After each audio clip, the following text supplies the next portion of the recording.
Alright, hello brothers, sisters, and gender norm resistors. Welcome back to another live stream. Hello everybody!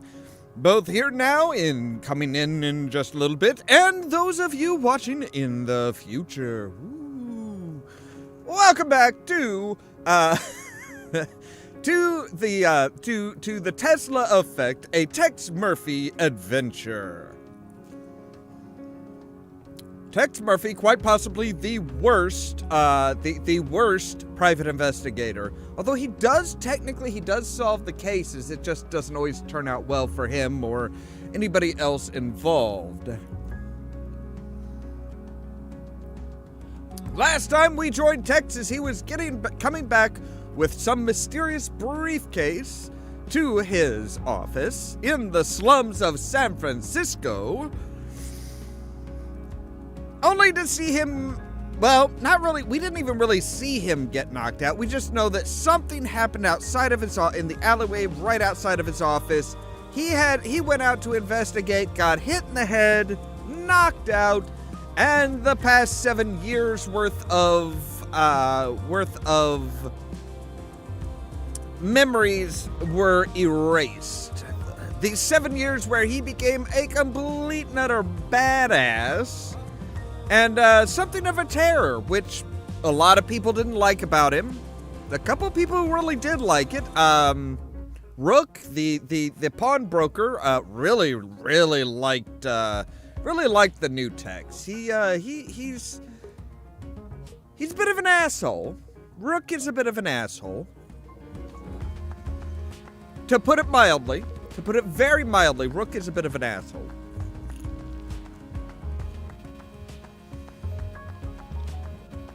Now, somebody pointed out last night that, yeah, we are kind of doing them in reverse order.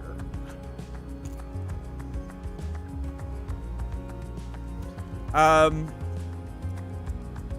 the order for Tex Murphy was always kind of a little wonky.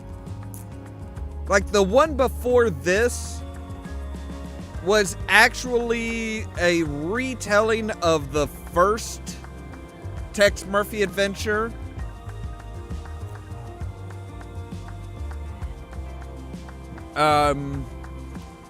So there was Mean Streets, then I think maybe Martian Memorandum, then the Pandora. Wait.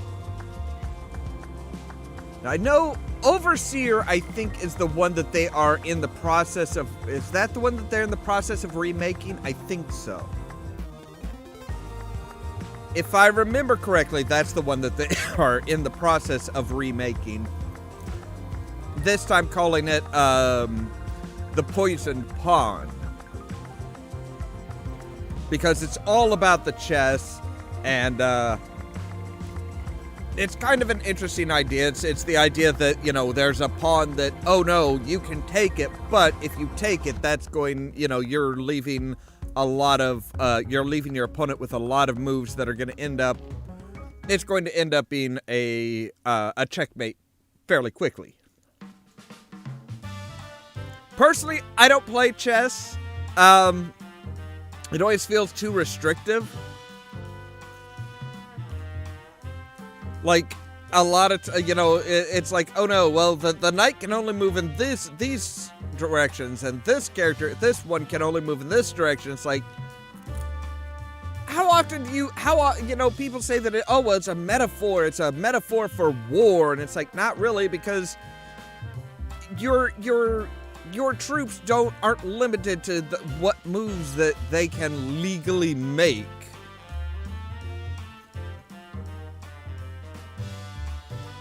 So yeah, it's not really a good metaphor for war. Of course, there's not really a whole lot of good metaphors for war other than suck. War sucks. And never changes. Well, war changes. War changes a lot.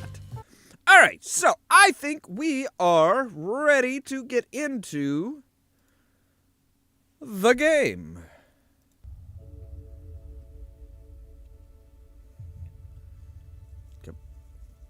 There we go. All right. So, let me make sure I remember what we need to do. We've checked Maldonado's office, and he had a key card to the Llama Club.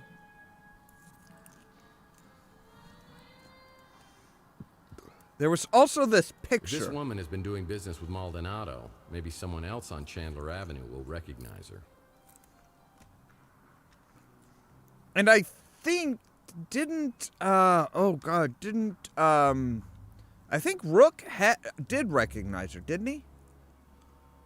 Maybe? More questions? Yes. Why you gotta keep coming back with more questions? I'm a private investigator. That's kind of what I do. That's a fine piece of humanity there.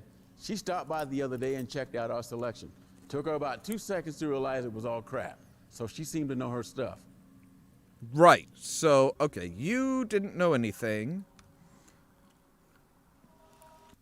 Hey, Mr. Murphy. Still running the decryption program.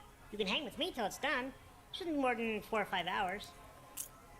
4 or 5 hours would be a bit much there, bud. Who's that? Okay, so you don't know. It's real good having you stop in more regular. How can I help you? Have I already asked you about the picture? I might have seen this lady in here not long ago. Didn't catch your name.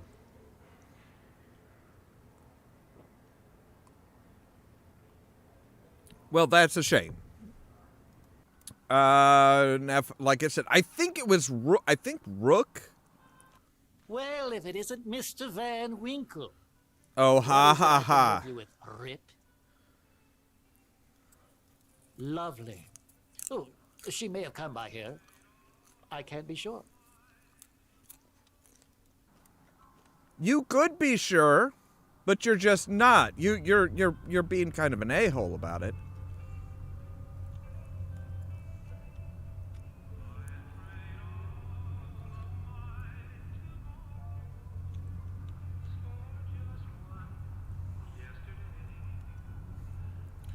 Okay, so nobody seems to really know who this woman is.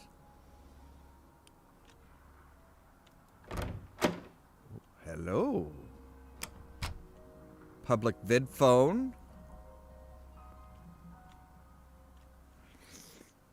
Courthouse opens today. Heck, Malden.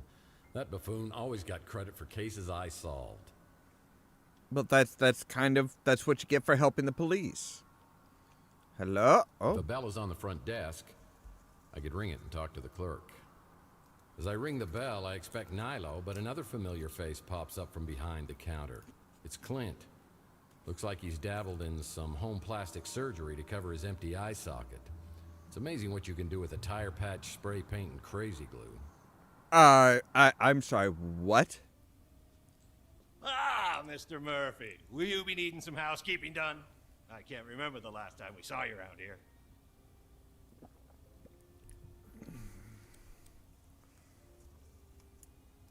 Yeah, me neither. Don't know if you heard, but I had a little blackout. I used to get brownouts. Louis' chocolate pie damn near put me in a coma every time. So last time I saw you, Clint, it seemed like you were pretty loco for the cocoa. Yeah, that chocolate stand was a bad idea. But it's all good now. I actually own this place. Bought it from Nilo a few years back. Really? Where did Nilo end up? You mean Nellie? He got a sex change. Yeah, I don't know. He tried to pass himself off as his long-lost twin sister for a while, but that didn't fly. Then, okay. Well, you've come a long way, Clint. From living in a dumpster to owning your own dump. But on the bright side, we've exterminated most of the roaches and reinforced the foundation after the big quake last year. And finally got real fire extinguishers, so no more painted-on safety features. We're up to a 3-star cubic zirconia rating in the Mutant Leisure blog spot now. Oh, that's good. Well, with such deluxe accommodations, I'm surprised I'd stay anywhere else. Do you know where I stay when I'm not here?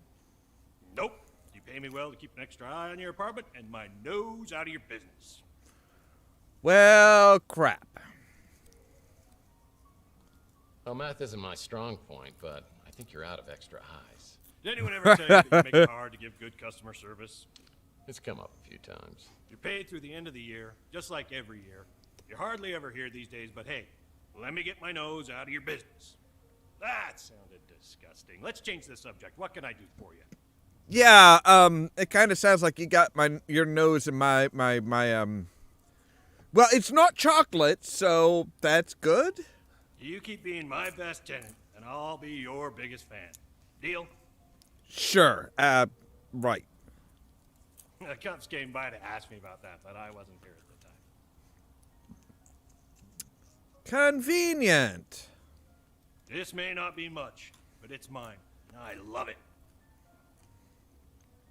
See the telltale signs of a green screen. When that little when the curls of hair and the fine points of hair just don't quite stand out enough to get picked up. Just get the holes patched before you move out, or I will keep your security deposit. Look, I know I used to joke with you about Chelsea being in love with me, but that was just my jealousy talk. That's not surprising. Nice guy, but he's got some screws loose. Well, yeah, Archie has a lot of I'm not sure Archie has any screws tightened. Dumbest name ever for a shop. That's Louie's niece, right? Tall, brunette. Yep, that's her. Kind of got a thing for her, do you? I've got to steer clear of his diner. Too many chocolate memories.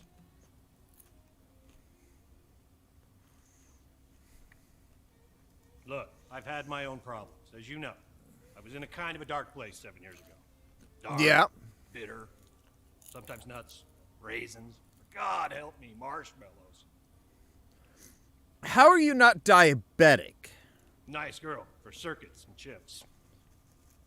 Hey, she's as real as any, well, okay, she's not as real as everybody else. We don't need to talk about that, do we? That was a real tragedy.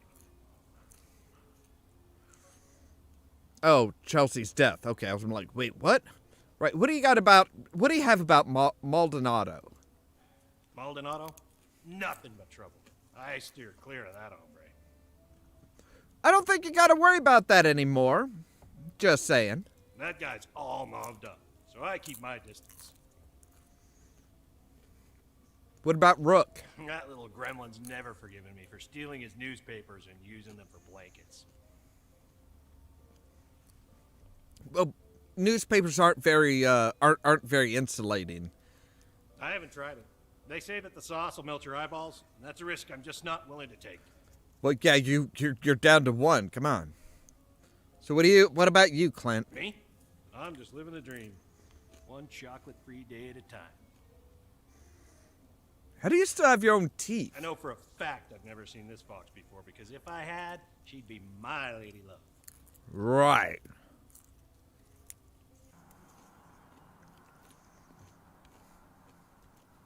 The Presidio. I mean, the Palace of Fine Arts. No, wait, is it the Museum of Science? San Francisco just has too many landmarks. The ultimate game of Battleship. Time to get a new clock.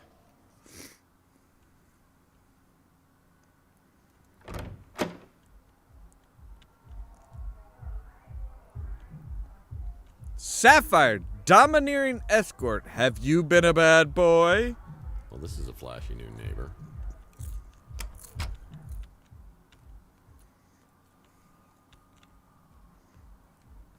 Yeah, needs a key. Yeah, needs a key. Yeah, little concerned about this. Oh, that doesn't look good. People who stay here at the Ritz don't want to be found.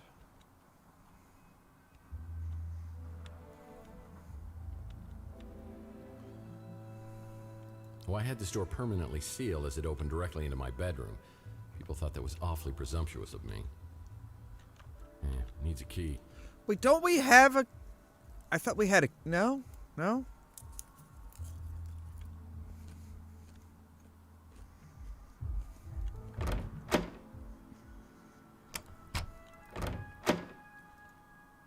So we've got Texas office, the Golden Gate Hotel, and the... Okay, we're just... Yeah, this is...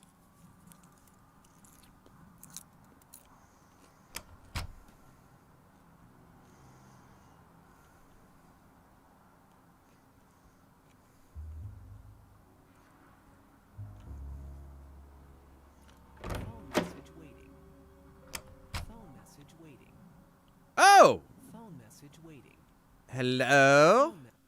This message is for Mr. Tex Murphy. Storm clouds are brewing. Are you with the White Russians or against us? A White Guard member is close. Prove your loyalty and we will reveal the truth. What the heck was that? There must be another Tex Murphy in the phone book. An article on the Russian White Movement. Am I truly so bored I'm reading Russian history?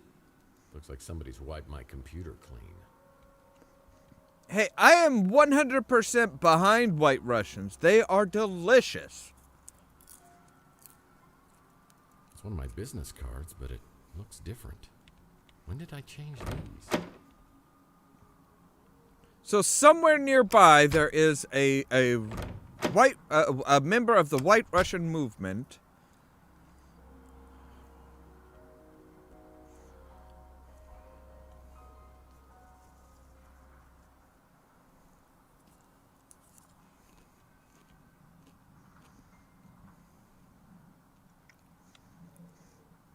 Wait, wasn't like the elephant-nosed guy was one of the people that apparently Tex killed? I mean, that was somebody that helped him out up here on around Coit Tower, wasn't it? Like way back in the day.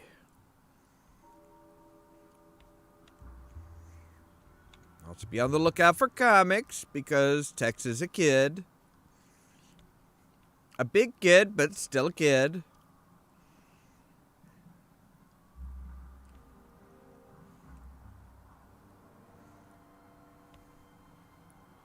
Hello. Oh, circus peanuts. My nose has started sagging lately.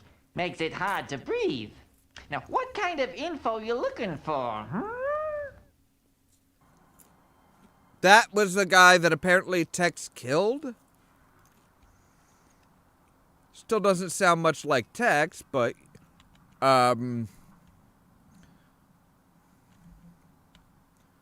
That is a big open hole that is glowing red. I don't like that. I do not like that, sir.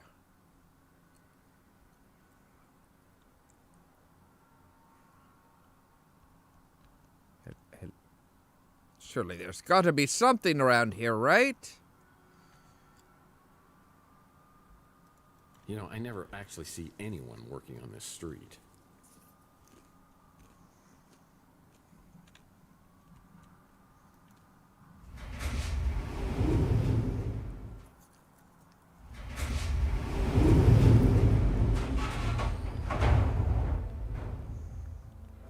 Am I really supposed to be able to go up here? It feels like I should not be going up here.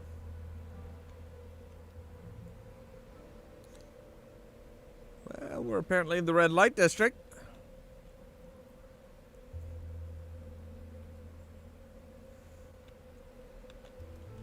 Whoa. I wasn't always nervous about heights until my Under a Killing Moon case. I was trying to break into a luxury high-rise and slipped from the 32nd floor. Looks like no one's home. This is gonna be easier than falling off a horse. This window doesn't want to open up. Maybe if I... Whoa!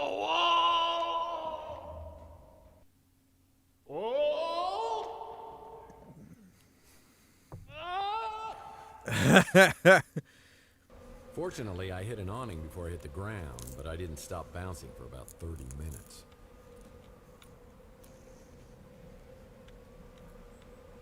Tex Murphy really is just a cartoon.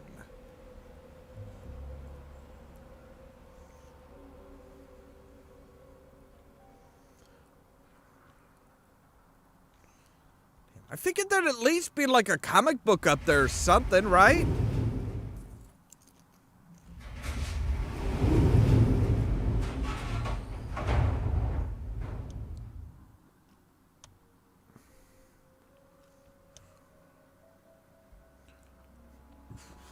All right, fine. We'll go back down to the street. The mean street. Well, they're not really mean streets. I mean, the streets themselves are actually kind of nice. Hello? Where the hell am I?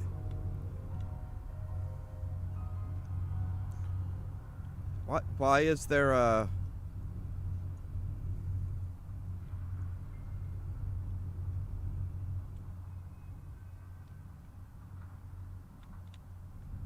I can see... What? No, actually, I can't see my house from here. Damn it, I was wanting to be able to see my house from here, but no. Stupid building's in the way. Of course, that building is where my home is situated. Ooh. Another Mike and Ike Hammer candy comic. Tootsie Rolled.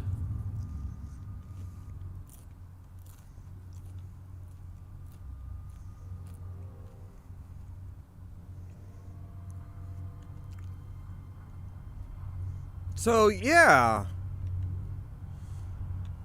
Apparently there's an unfinished tenant building here.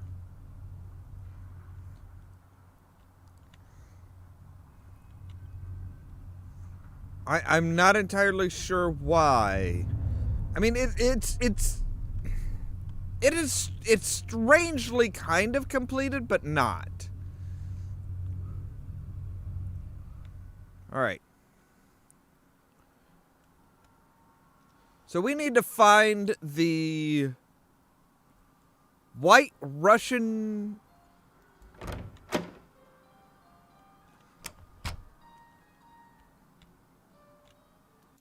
Hey, Tex. How's your case progressing? It is, Let me check.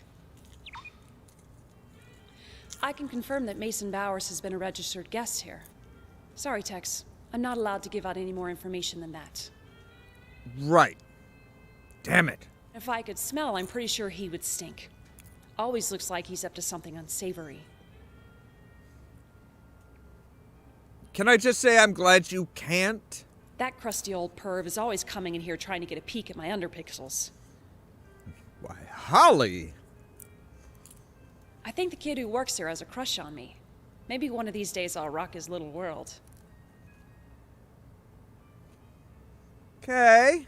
The Ritz landlord? Seems like he may have a couple of screws loose, but nice enough. Well, he was addicted to chocolate. Yeah, I've seen this woman in here. In fact, she picked up a piece of mail that's been delivered here. I might be able to get a name or address for you. Let me see if I have an image of the envelope. Yep, got it. I'll print it out for you. Thank you. Holly sends the information about the mystery woman to my smart Alex, and I get a new location on the map. It's on the coast near Monterey. Whoever owns this place has mucho dinero. Well,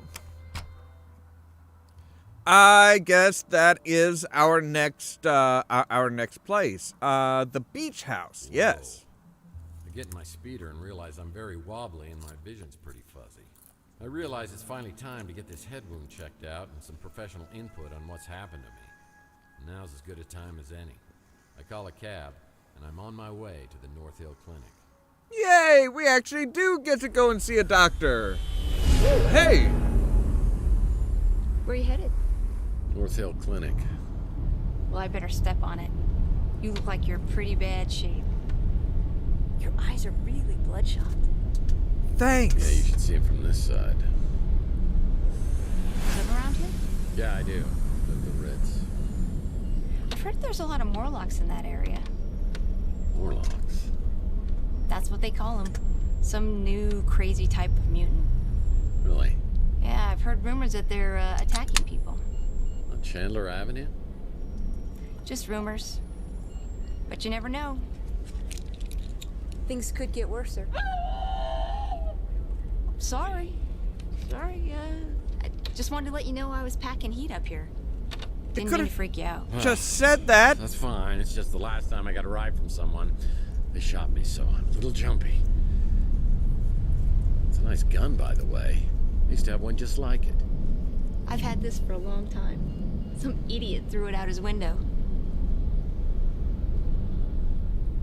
You're the little punk that shot my fedora. Maybe this Dr. Donahue can help me sort things out.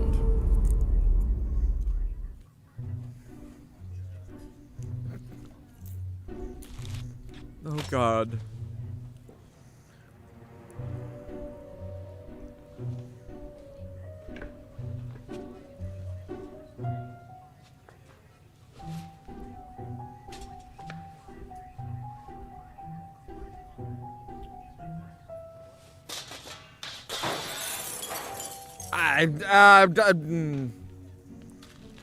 Totally not my fault. Taylor warned me you might be a problem patient. Hey.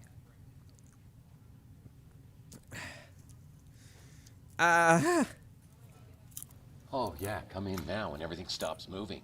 A minute ago, it was like Fantasia in here.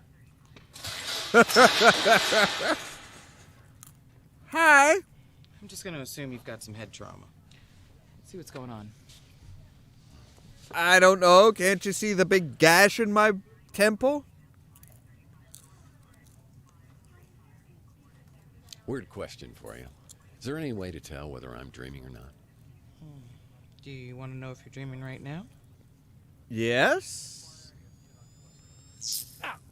Yep, you're awake. So tell me what happened. Rude. I woke up a few hours ago with this goose egg on my head and an injection mark on my arm. I've got no idea how I got them. As a matter of fact, I have no idea about anything over the past 7 years. You took a pretty good shot to the head. Enough to knock you out.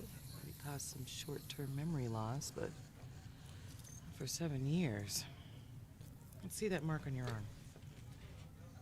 I think we'll need to draw some blood. Oh, Everything on does it your have to form be accurate? mine?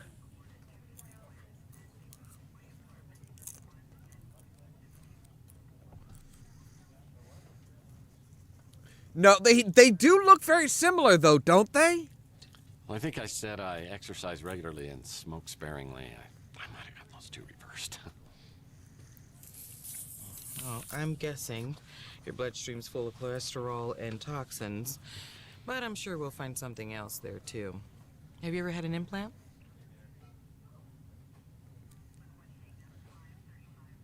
Just once, but I didn't Just enjoy one, it. but it was a long time ago. It was in my brain, so I'm sure there's nothing to worry about. Well, that injection mark concerns me, but I don't want to speculate. I would really like to keep you overnight for observation. Yay, Do you mind conference waiting around until call! we figure this out? Sure, if we can get it done in 5 minutes. While we're waiting, though, could I ask you a few questions?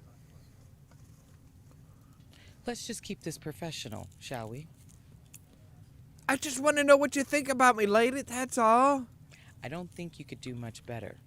And yes, I mean that the way it sounded. You don't think I could do much better than Taylor?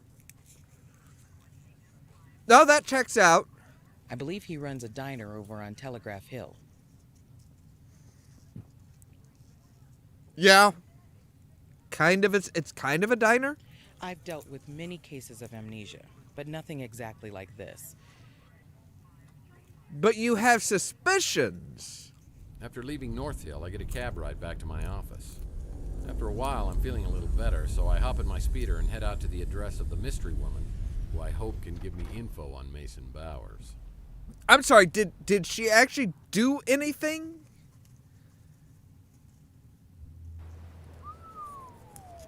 Nice. This is more like it. Fun fact, this is a former vacation home for 3 James Bond villains. Goldfinger!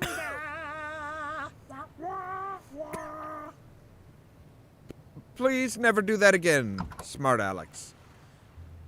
Wow, Impressive, if you're into that sort of thing. They really just leave everything Baseball card. open? Used to collect these as a kid. Now I collect past due notices. That feels a little weird. The doors should not just be open. There's room for every member of the Brady family on here except Alice, and I never considered her part of the family anyway. Hey, smoke no more cigarettes. I hear they have a smoking deterrent system built right into the cigarette. Hey, buddy! You know 1,000 people stop smoking every day by dying, you moron! Kissing you would be like licking an ashtray. Get it, dumbass? Hey, did you know that you and I are similar? We both are certified butthead. No, don't kill me. Have mercy. Well, the system's about as effective as other systems I've tried. But I'll keep these in case I have a smoking emergency. Barrels make any interior space look more rugged. This coffee table's a special design. It's got a hidden drawer.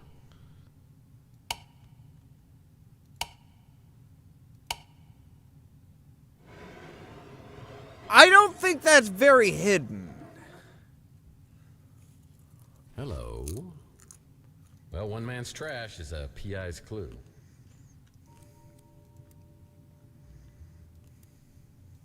Classic. These baseball cards are great collectibles. Hello. The 8 lost rules of etiquette. Rule number 1, a friendly greeting could open doors for you. A kind greeting such as hello 43556.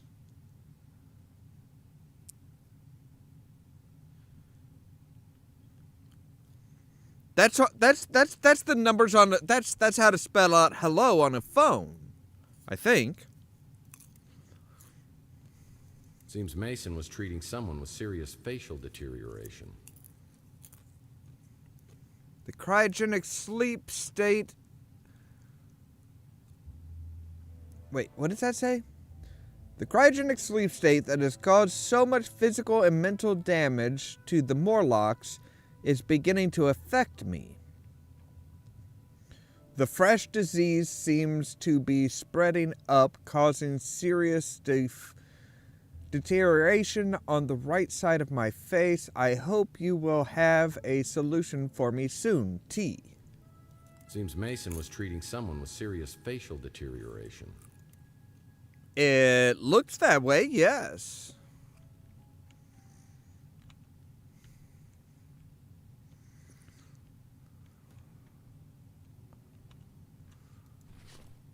That might come in handy. Really? Who sells seashells by the seashore?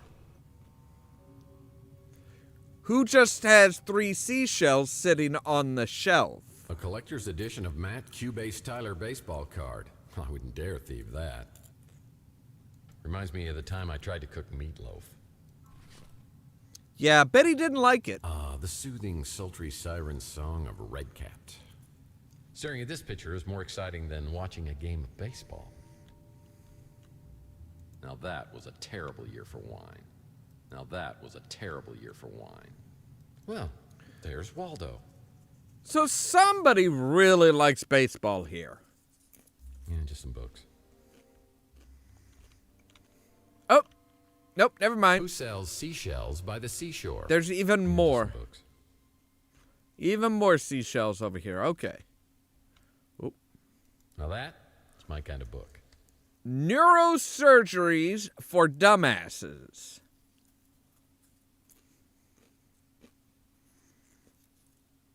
By Dr. Sigmund Fraude. That is suspicious. Ooh.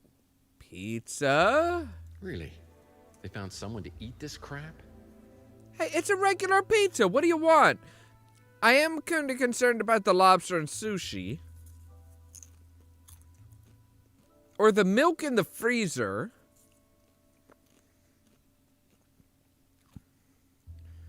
Beef Merlot? I don't even want to know. Hello? That's a terrible place for a petri dish. I know, right? Never, ever stick your hand in a toaster. This coffee's been out here for days. Never, ever stick your hand in a toaster. Oh, come on, Tex. You do dumb shit all the time. Just canned Cookies? goods. Nope. Just flour. Tasty. Salty. Yeah. It's no good to me without alcohol. I'm sorry, what is it? It's no good to me without alcohol.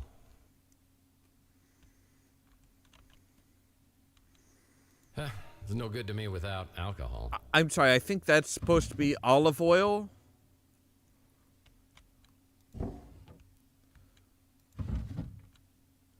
Anything fun? Ooh, yeah. Yeah. Come to Papa, baby.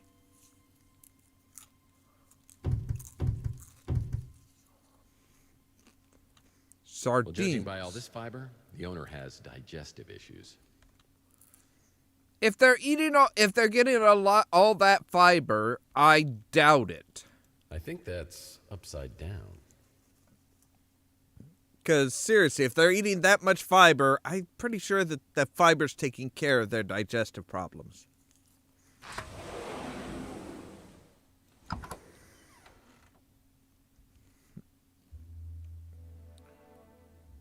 Okay, this is one heck of a bathroom.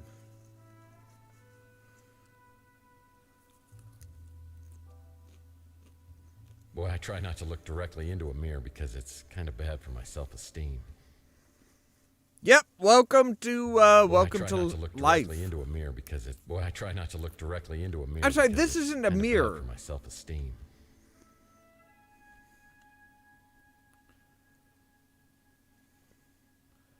Kind of I believe that's a towel. Kind of quirky. Well, one man's trash is a PI's clue. Right, but what is it? Another Mike and Ike Hammer candy comic. Gumdrops and lollipops. I'll put this in my comic book rack collection in my office. I'm sorry, how are you putting that in your office from Tsunami! Tsunami! Lord knows I could use a plunger at my place. No bidet? Sick.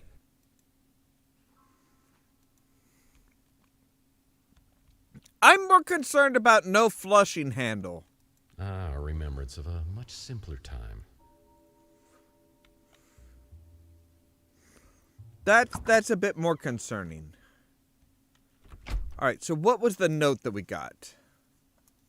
Ooh, right, we had a petri dish. This petri dish is encrusted with all sorts of gunk. I'll need to clean it off to see what's underneath here. But wait, wouldn't that get rid of whatever's in the petri dish? Surely, after all we've been through, you would not turn against me and turn to her. Looks like someone with the initial T was doubting Mason's allegiance.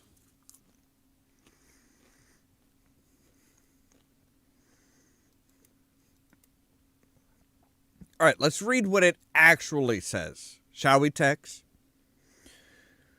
Mason, several of my sources are questioning your allegiance. Surely, after all we have been through, you would not work against me and turn to her. You've been very well paid for your work, and I do not take kindly to those who betray me. T.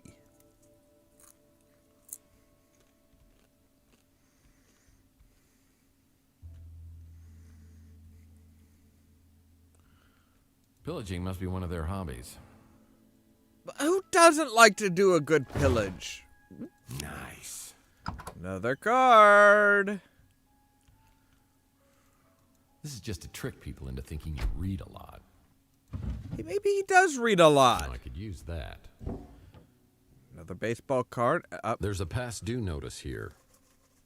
You're late, you bum. Note to Ow. check and make sure I made my speeder payment. At least make sure you have the right person first. Sometimes a cigar is just a cigar. If if you know what I mean. See, the cigar being anything other than a cigar is just a fallacy. Yeah, that's about the only sailboat I could afford.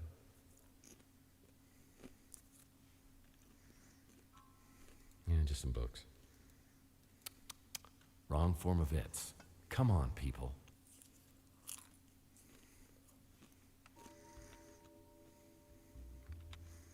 Why is there a heart on a note from the Central Intelligence Agency? Yeah. Oh, sure, that seems impressive. But I bet you it wasn't nearly as difficult as obtaining my PI license from an entire summer of night school. Yeah. Anything on his video phone? No? Alright, fine. This frame needs 9 baseball cards. Right, and how many do we have? Classic. These baseball cards are great collectibles. We have 5 or 6. I think we only have 6. I think we have 6. Which means we need 3 more. If the owner's ventriloquist dummies in here, I'm going to be very upset. No. Trust me, being a PI, it's not an easy business. You never know what you're going to find in people's drawers.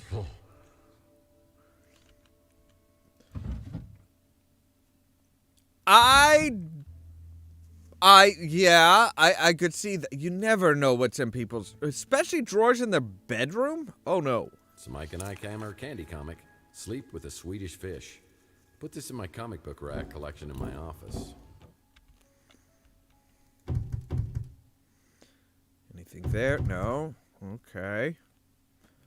Just close. All right. Good. Oh man, I hate retro things.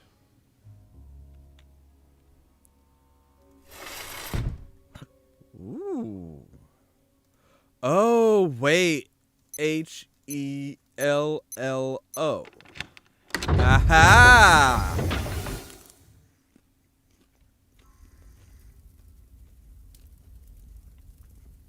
Polite greetings really can open doors.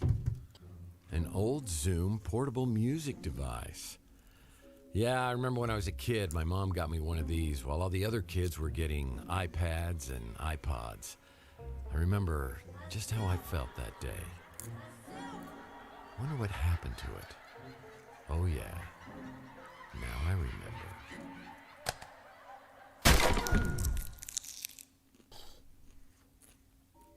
Well, that was just mean. Not my size, not my style, not my day. So, alright, so, yeah, Tex... If the owner's ventriloquist dummies in here, I'm gonna be... No, I could use that. Tex apparently had a Zoom instead of an iPod, which, yeah, that's kind of mean to a child.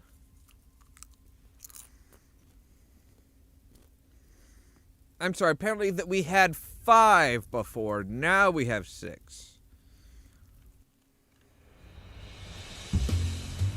Day 3.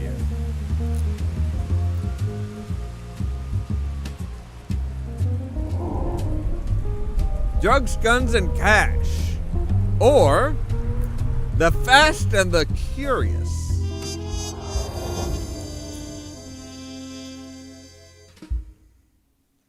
Hoping Interesting. to find more information about why sleazy PI Carlos Maldonado has been keeping an eye on my place leads me to a swanky beach house where I'm delighted and surprised to meet an incredibly beautiful woman inside a home medical office.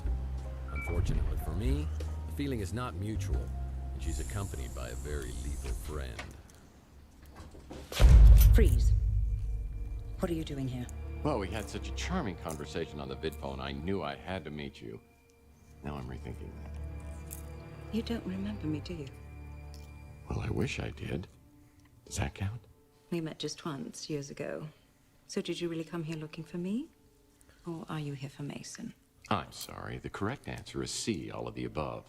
I came here to find you, but it's Mason I'm looking for. Well, you'll have to make do with me. Mason isn't here. So how do you know Mason? In the biblical sense, I'm his wife, Ariel Bowers.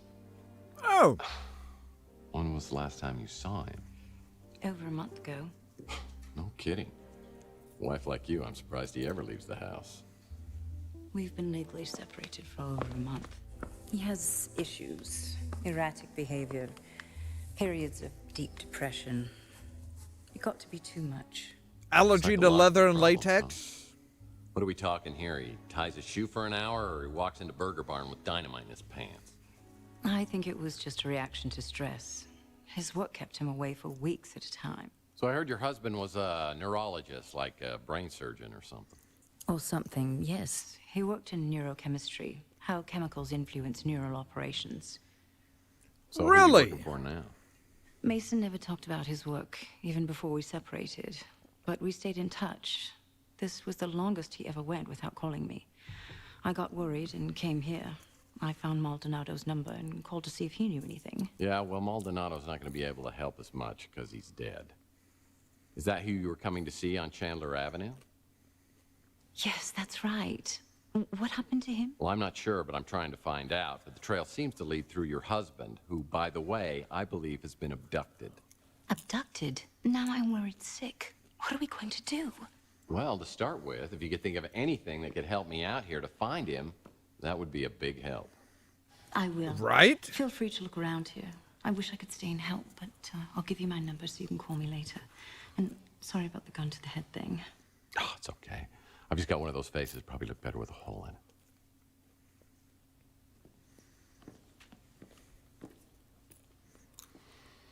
I have my doubts about Ariel Bauer's motivation. She certainly seems to have an agenda which includes more than just her husband's well-being. What's she up to? Hubba, hubba. Whew. Is it hot in here, or did my internal fan just crash? Well, it feels like I'm being played for a sap. Oh, come on. Right? She's just getting ready to play the field. I'd like to bring her over for a debugging session. Okay, enough. Just looking at this gives me an icky feeling. Just looking at this gives me an icky feeling. Unfortunately, it's not the tunnel of love. Looking at medical posters always gives me the heebie-jeebies. But that's I'm not... sure these MRI pictures are showing me something. Well, it looks like there's massive action in the brain, and I'm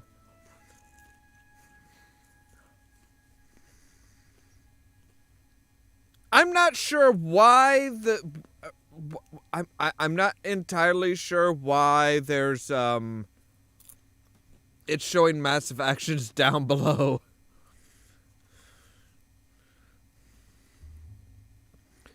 Kinda does, doesn't it, Dorian?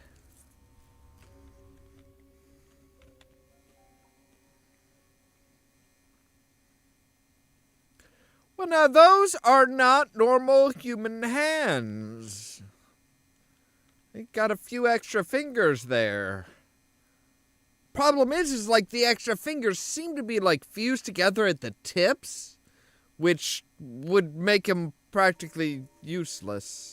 I'm sure these MRI pictures are showing me something. Yoink. Yoink indeed.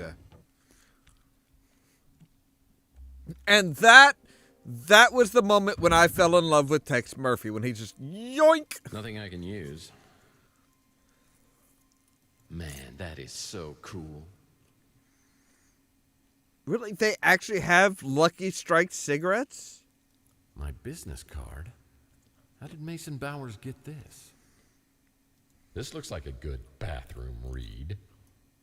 Nothing I can use. Looking at medical posters always gives me the heebie-jeebies.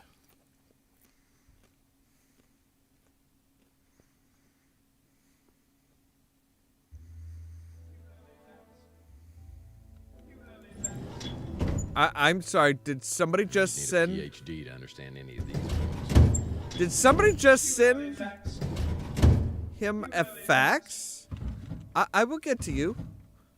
Not another damn USB. Well, I wonder what's on this little device. You'd need a PhD to understand any of these books.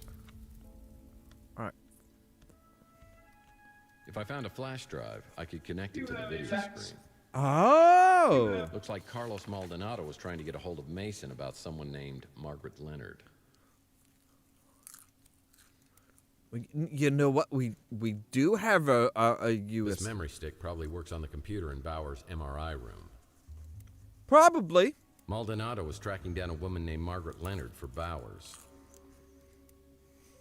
Long-lasting memories are created through a process of consolidation, which is based on the formations of protein in the brain. Thus, memories, particularly painful ones, are formed by these unstable proteins, making them easily identifiable and removed with a combination of drugs and behavior therapy, ensuring memory elimination. Of course, there are those who do not believe that the benefits of memory modification outweigh the risks. They warn that eliminating memories Something about this significantly guy. alter a person's personality, their history. So, a fancy device that wipes your memories, Useful technology. I see applications for anyone who ever went out with you or read the Twilight series. Come on. Damn! Hey, Mercy here for the victim, all right? Why would Bowers want to erase my memory? Yeah, Tex Murphy is nowhere near as bad as the fucking Twilight books.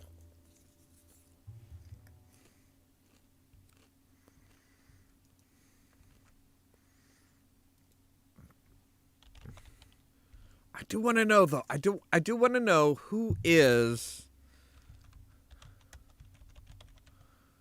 Mason Bowers.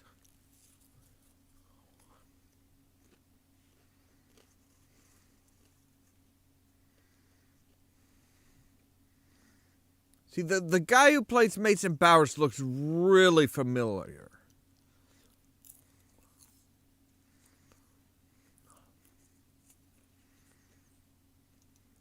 Randall Mullen?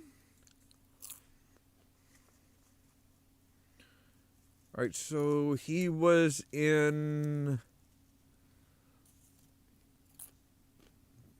a lot of small-time productions. Like a lot of small-time productions. Wow.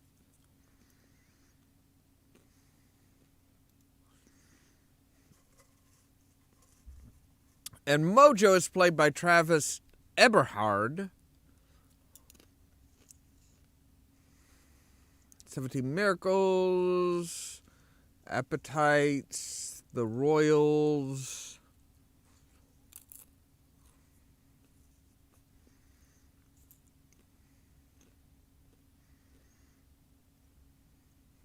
Office Problems, Special Unit.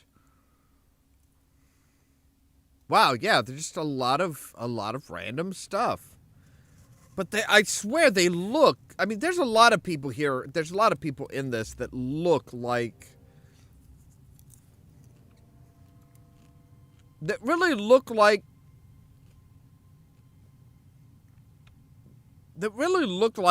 people that we should know. Okay, My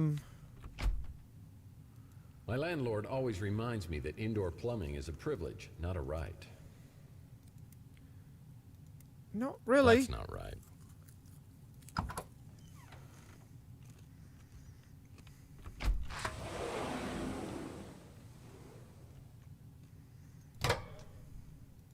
Tried to make a hard-boiled egg using one of these. That was a big mistake.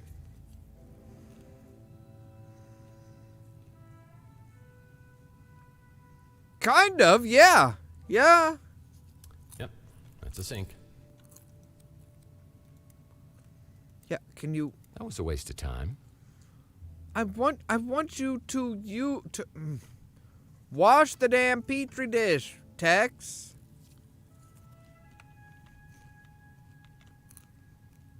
Magnets. How do they work?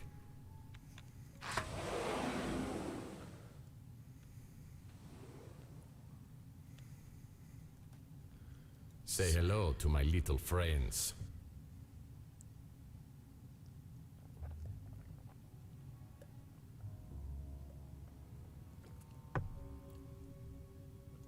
Yeah, it kind of does. It has the look, the grab, the flashlight, the map, and the inventory. Yeah, you're right. Oh, and the hint. And the hint system.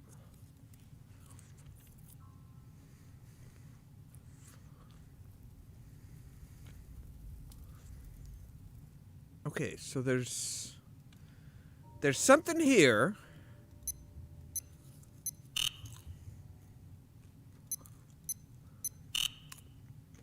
I have no way of knowing what 3 numbers you're looking for.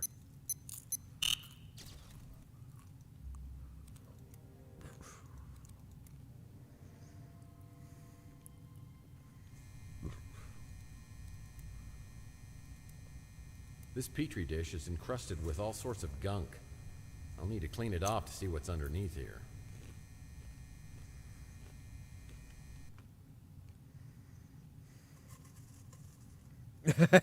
Yeah, Al Pacino.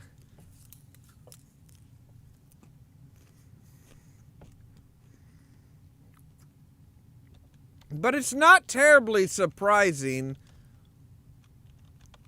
that that Tex is really the Tex quotes like The Godfather or Scarface or something like that.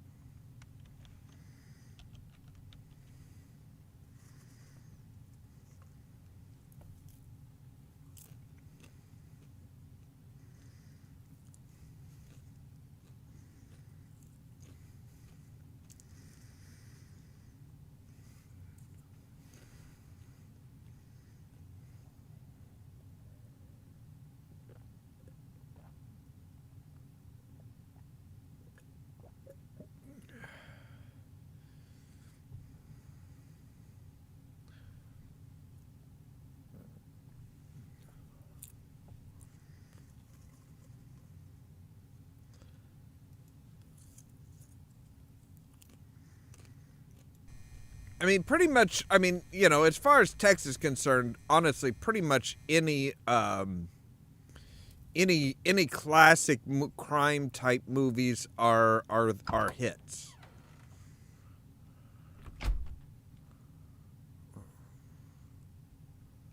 Ooh. Sulfuric acid. I better be careful with this. Yes, you should. Sulfuric acid can be very useful in cleaning chemistry equipment. Really? So, like, maybe Petri dishes? I guess luck counts for something. Something very tiny is written at the bottom of this Petri dish. I'll need some help reading the inscription. Yes, I'm sure you will, Tex, but only because it's not in Comic Sans font.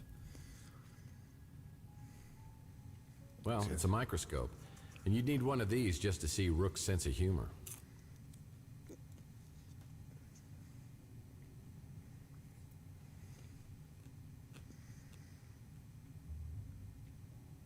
This is supposed to be set in 2050.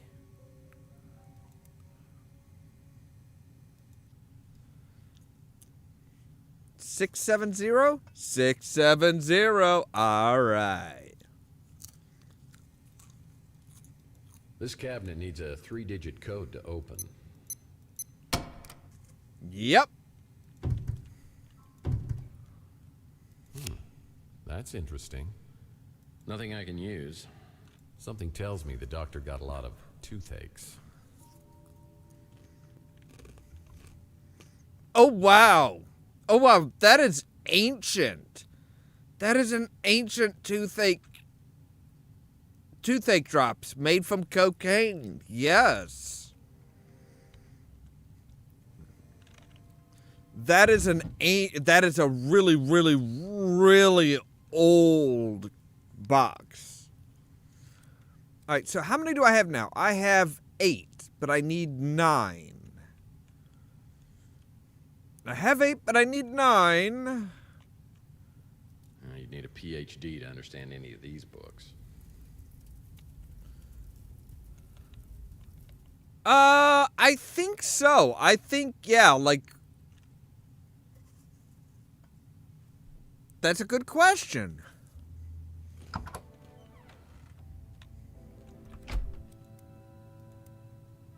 Well, that won't work. This frame needs 9 baseball cards.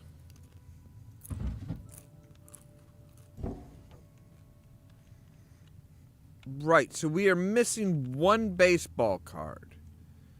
Oh, god damn it. Oh, god damn it. Nope, nothing. Yeah, just some books.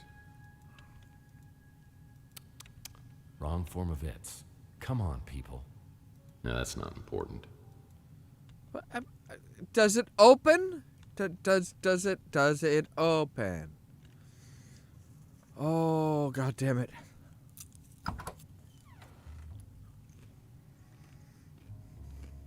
Pillaging must be one of their hobbies. Actually, you know what? That's a good question. I'm kind of wondering that myself.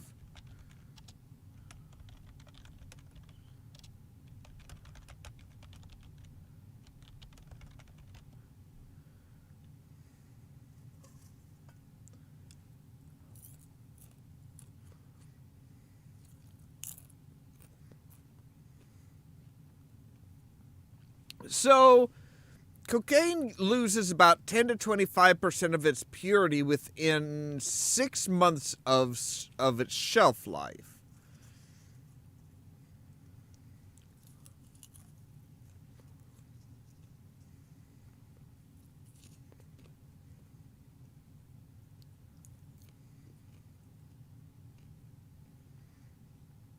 However, cocaine powder is... oh, man. There's a lot of... Well, okay, that one's from Reddit. I'm not trusting that.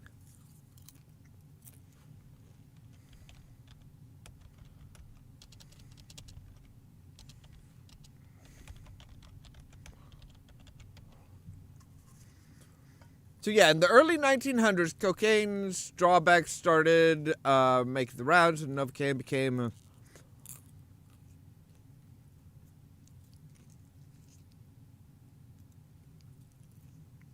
Okay, so yeah, I actually found one that found a website that has that exact cover.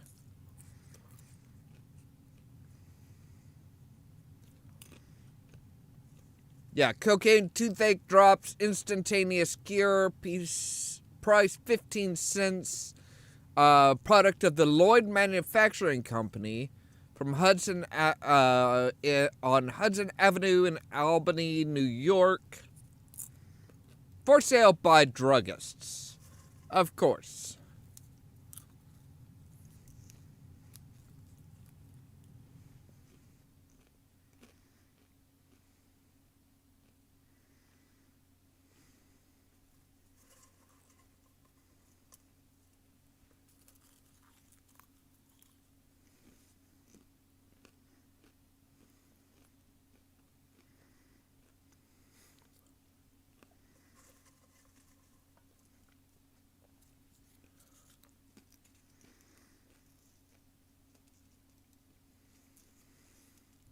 So yeah, I don't know if cocaine really has much of an expiration date. I would imagine that it does. It is eventually going to kind of. I mean, nothing lasts forever, right? I mean, there are some things that they can last super long time, like honey. Honey doesn't really go bad. Oh, it's like a villain from a terrible B-movie. Mollusks beware. Honey doesn't really go bad, it just dries out.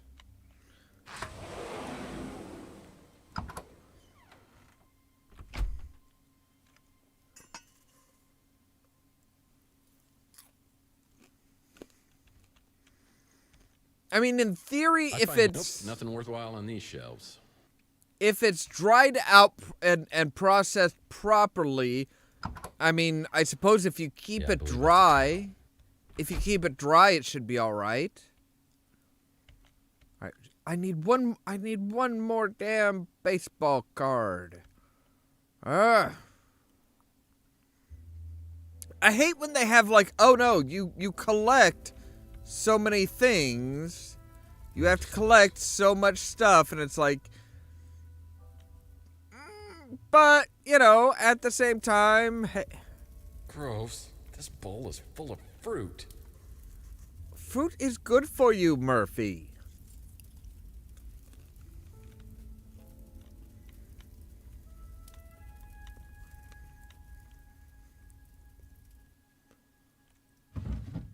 Trust me, being a PI, it's not an easy business. You never know what you're going to find in people's drawers. Just looking at these makes me tired. Perfect place to keep a midnight snack. Oh, perfect for watching someone while they sleep. All right, you have a good night, Raskin. Don't let the meetings get you down too much. Ventriloquist dummies in here, I'm going to be very upset.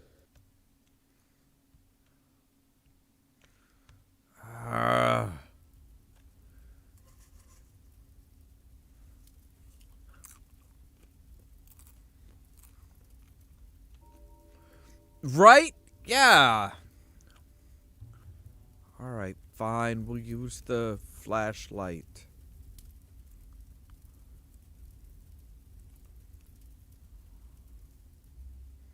We'll use the flashlight and look for any sparklies.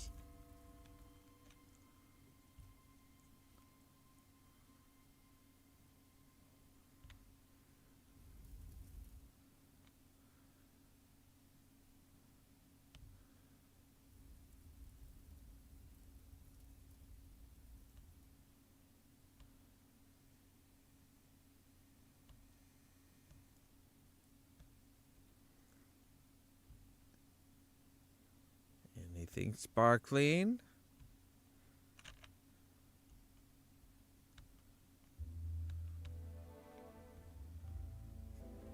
I don't see any sparkles there.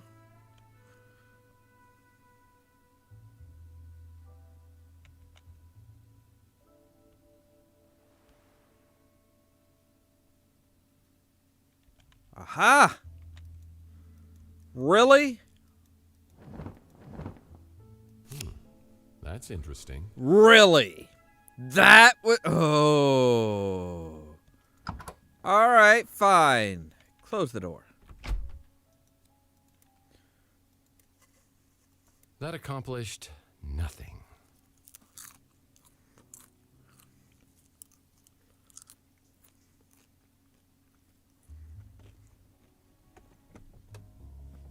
So 17.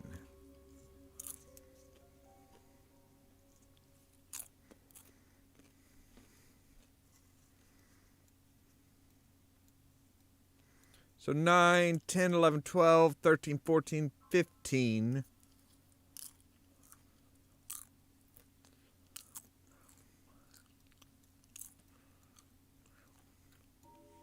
Nine, 10, 11, 12, 13, 14, 15, 16, 17. Okay. Right. But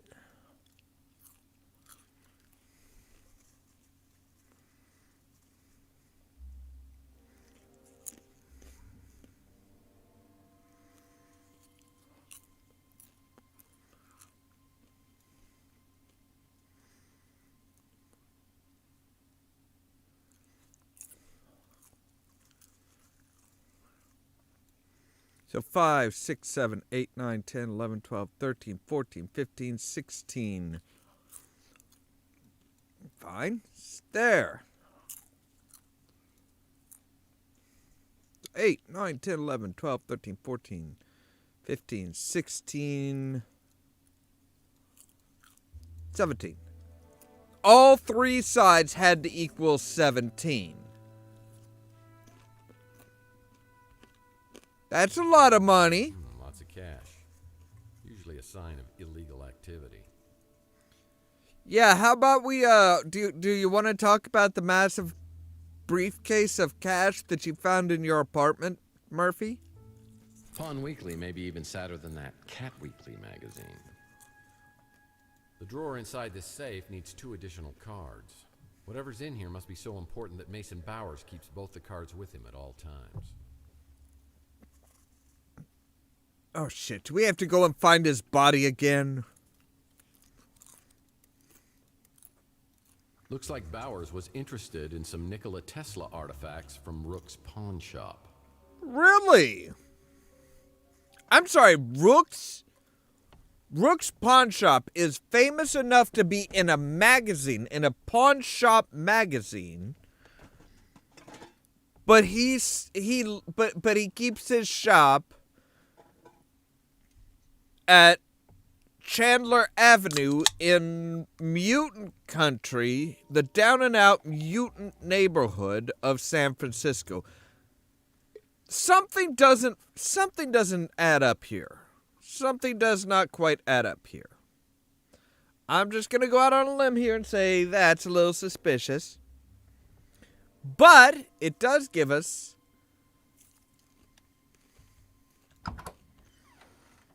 a reason to go and visit Monsieur Rook.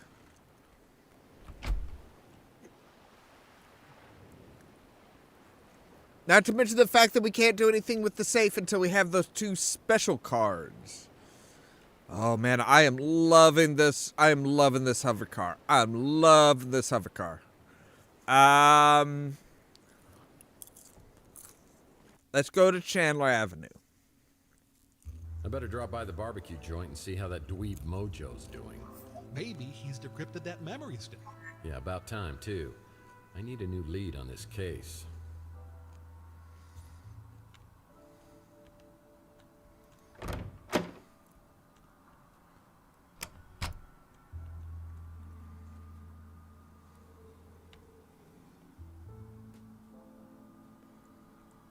Hey, Mojo!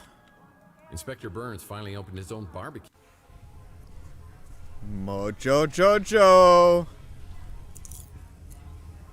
So, your memory stick's all ready to go. Now, what do you give me for it?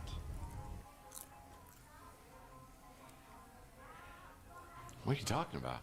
I thought we were partners in anti-crime. You think I'm going to solve your case for free just because you're my idol? No. Yeah? The great Tex Murphy wouldn't lift a finger without compensation. Neither will I.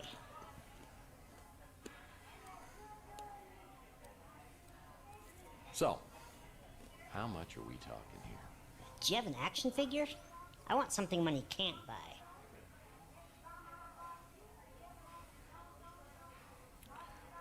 Action?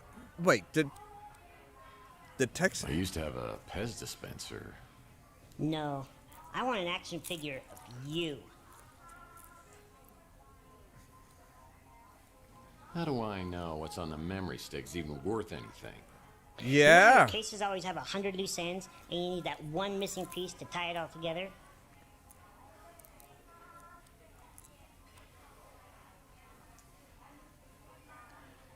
Yeah, right, Dorian? It's like, yeah.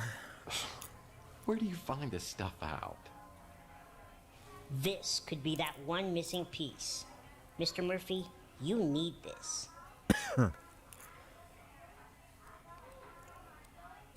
Fine. Name your price. Do you remember that sicko who was going around with a liquid nitrogen freeze gun, shooting people and then smashing them? The press called him the Nitro Stalker. You got involved, and the cops finally found him a few weeks later, smashed into 1,000,000 pieces. If it was within the last 7 years, no, I don't. You think I did that? Everybody knows you were behind that bit of freeze-dried justice. The freeze gun was never found, and I'm betting you took it. I'll trade you the memory stick straight up for it.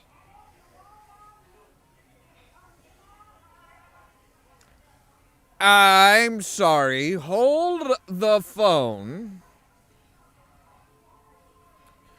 You want, in exchange for a decrypted memory stick, you want a freeze gun. A liquid nitrogen freeze gun.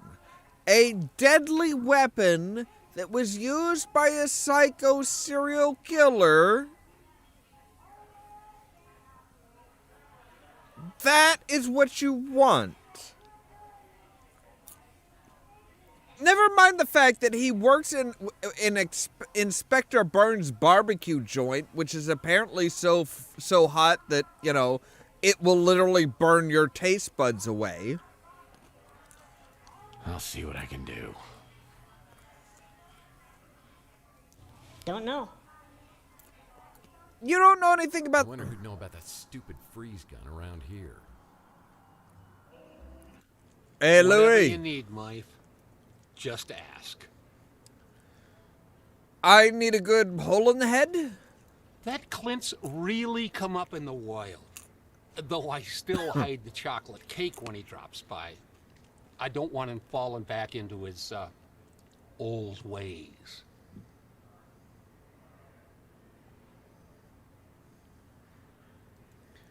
You got me there, wife.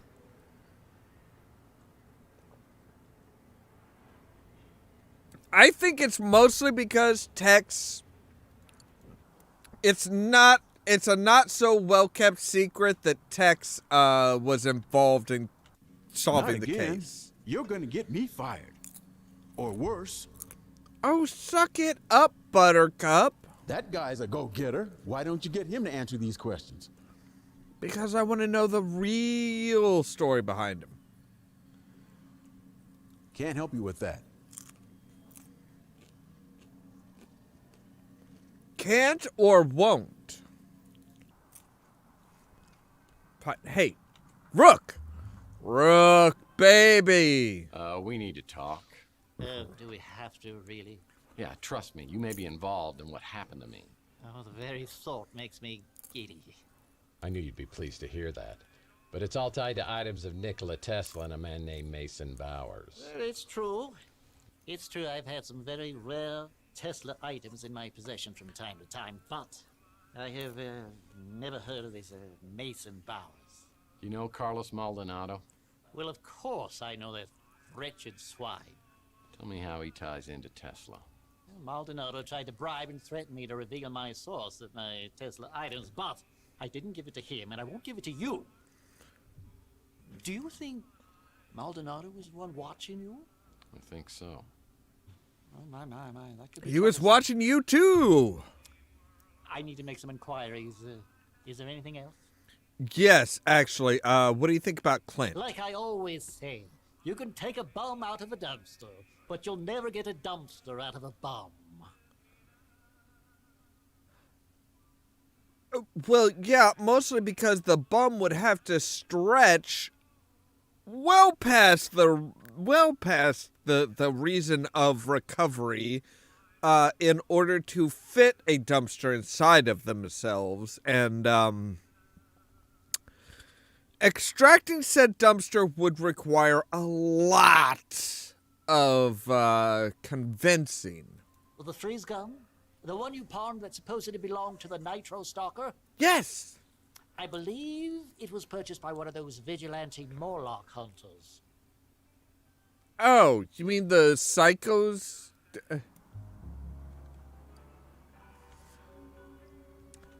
Anytime, Dorian. I'm here for you, buddy.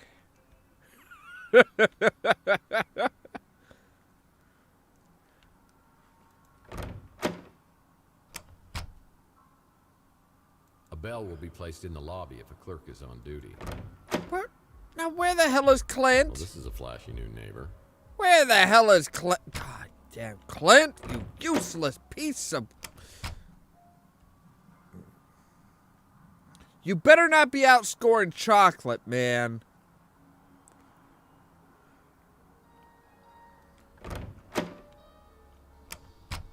Hey, Holly. Hey, Tex. How's your case progressing? It's getting there. It's getting there. Know anything about a freeze gun? Not a clue. Nah, of course you don't. Ain't know anything about Nikola... I can't even ask you about Nikola Tesla. Now, there was Margaret Leonard. Margaret Leonard was the one that was...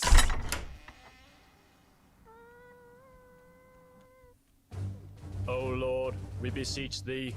Give us strength, Courage. Protection.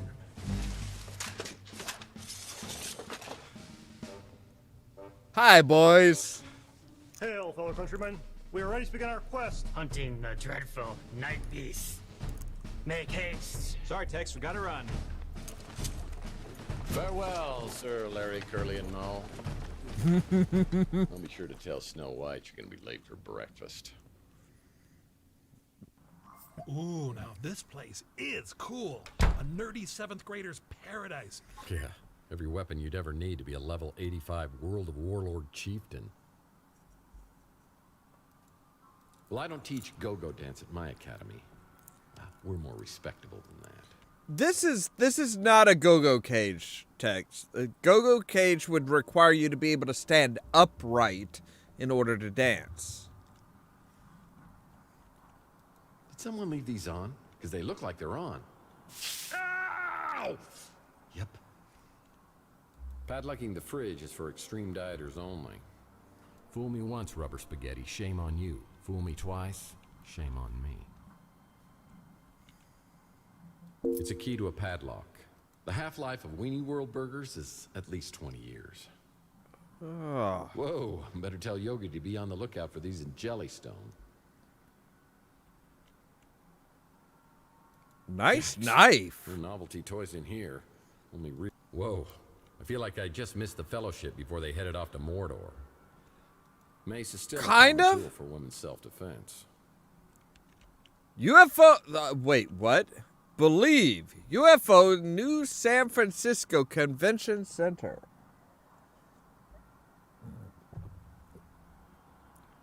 March 11th, 2043. That would have been about the time that Tex lost his memory.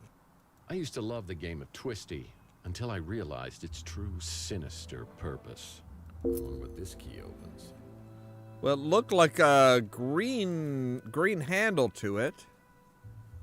Looks like Bowers was interested in some Nikola Tesla artifacts. It's Roof! Yes, it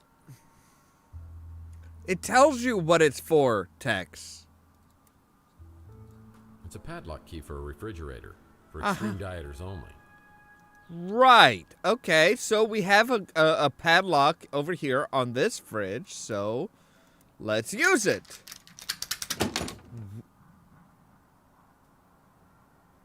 I'm sorry, do they have the fucking Holy Grail? My God. You know what that is? It's the Cup of the Carpenter. It's from the Holy Land Toys collection by Robco. Batteries not included, a $10 value. Yeah, Cup of the Carpenter's Son. Carpenter's Son.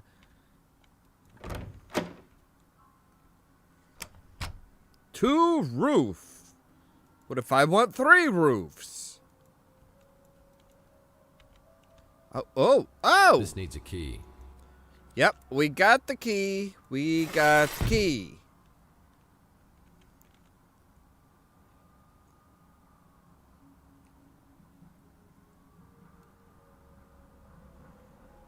Huh. I see they put Rusty's zip line back in place. How convenient. Oh. There's a mean-looking pooch behind this gate.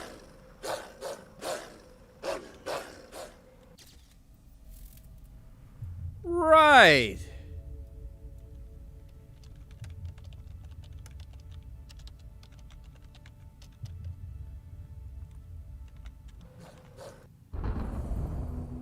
Well, yeah, it doesn't show me how I died, though. Good thing you saved your game. Wait, you did save your game, right? Because there's no way I'm going through all that again. I did, thank you.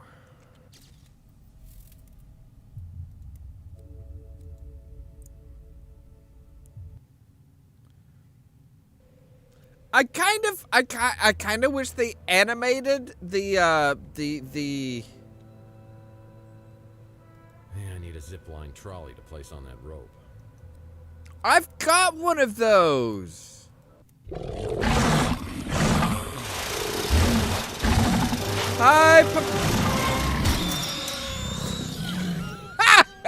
Stupid mutt. You are no match for the big brain. Service panel?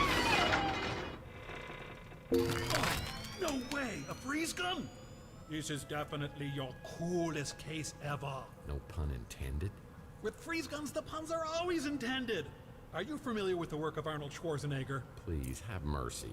I'm afraid my condition has left me cold to your pleas of mercy. I'm gonna find a way to turn you off, I swear. You're not sending me to the cool party?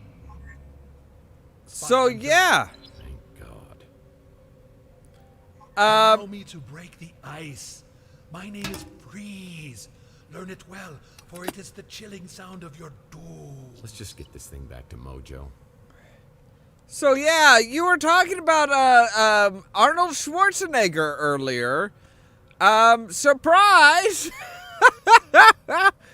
Smart Alex just did like almost like a complete quote of all of the lines from Arnold Schwarzenegger in Batman and Robin. Oh wait, yes, it was Batman and Robin was the one with Mr. Freeze. Because it was Batman Forever was the Riddler and Two-Face.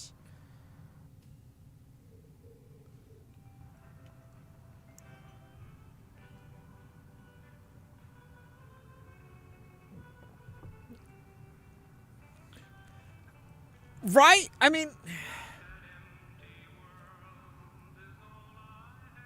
mean, honestly, look, the Joel Schumacher Batman movies weren't as horrible as people think. They are horrible because people were expecting a continuation of the gritty realism and raw emotional feelings and stuff like that. But it's like Batman Forever was the whole problem of, most people that I know complain that Batman Forever, Val Kilmer kind of struggled to differentiate between Batman and Bruce Wayne, and that was the point. The two were starting to merge together into this gray area where, he wasn't switching from one to the other. It was just a conglomeration. It was just he was this like big gray blob.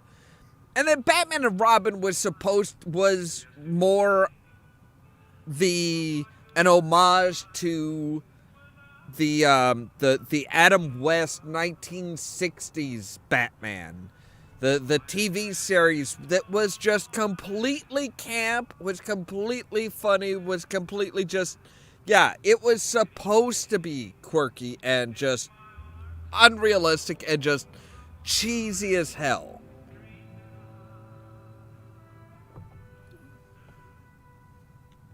Now, following up those two ideas, following up Tim Burton, didn't play so well. And that's understandable. But it's like there was a reason behind why it was the way it was. You got it, didn't you? The Nitro Stalker freeze gun. So cool. My internet group is going to be so jealous. Right? Yeah, like the pow, the baff. That type of stuff. It was, Fine. I'll tell you what. You say one word about this to anybody, and I'll deflate the tires of your wheelchair. I'm in enough trouble with the cops. Fine, okay, I won't say anything. Threatened by Tex Murphy. This is so cool. Merry Christmas. Right, so, USB stick?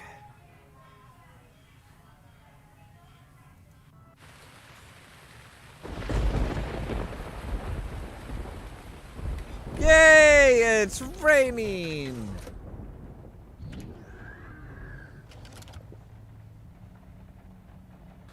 We may only get one chance, Carlos, so I wanted to go over the plan one more time. If Margaret shows up at the Ritz, call me immediately. If I'm delayed, detain her. We have to assume she won't give up the egg voluntarily, but I want to talk to her first. You know why I've given you the cryo chamber, but that has to be the very last resort. And if anything happens to me, I'll need you to contact a friend of mine. Keep it safe until I retrieve it. Well, it sounds like Mason and Margaret had a major disagreement. I need to locate both of them and get to the bottom of this. I decide to head back to my office to sort things out.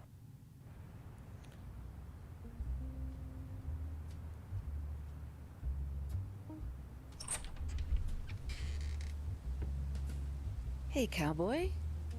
Any memories coming back yet? Not so far, but something tells me I might be missing out on some really good ones. That's solid detective work.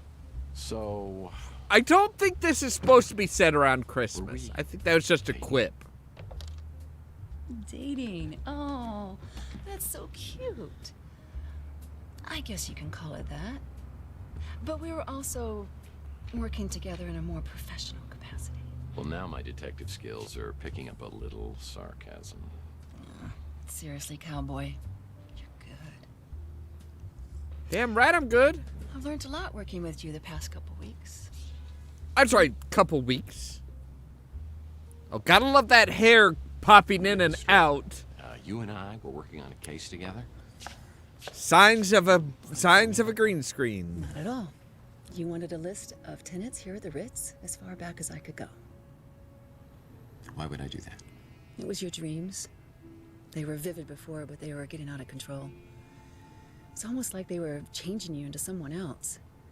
You talked about seeing things from the past, but you wouldn't give me details. You were incredibly stressed. It was like you actually believed this apartment was haunted.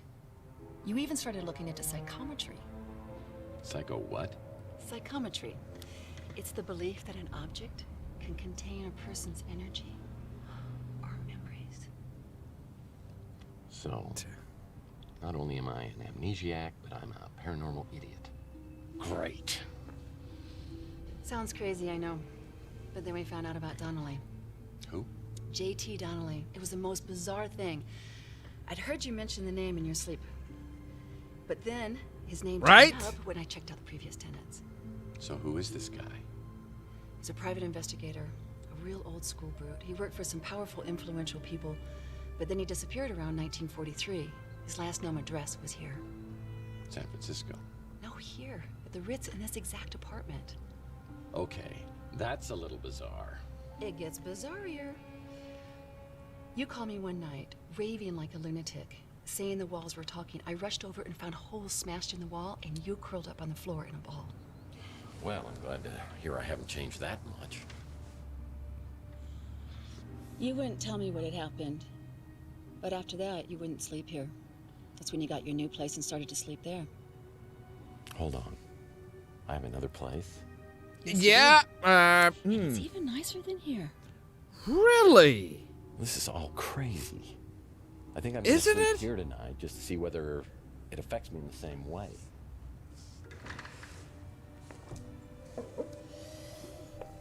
Do you want some company?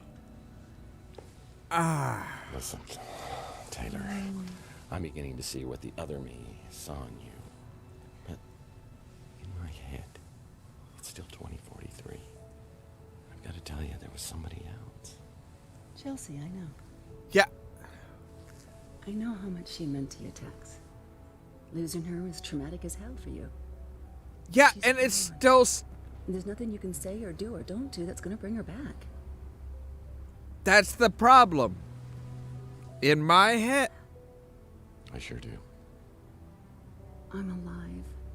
In Tex's head, it's still... No, she's not dead. She hasn't been gone for that long. And it comes with all the other bits.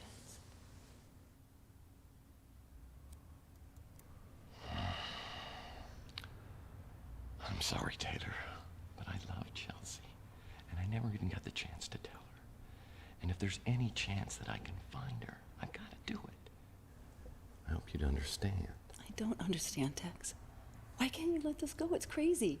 Because it hasn't been 7 years. With all our stuff, it's like some sick Chelsea shrine. I'm sorry, I shouldn't have said that.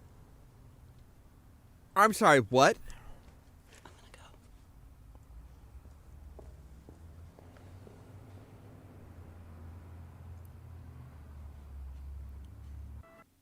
go. 6 hours later, the rain was finally letting up.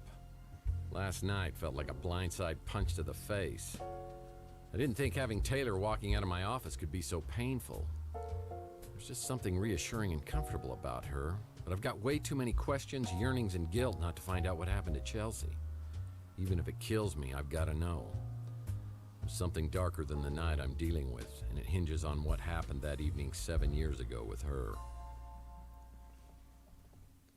As Taylor leaves, she hands me the key to a room at the Ritz she calls the Chelsea Shrine Room. And I get a fax! Looks like Archie's back in town. I should check out his 3 cards to midnight shop and see if he knows anything. Drop by 3 cars to midnight. I've got some exciting information about your case. Looks like Archie's back in town. I should check out his 3 cards to midnight shop and see if he knows anything. According to Taylor, this opens a room here at the Ritz that has some of Chelsea's belongings. So 2E.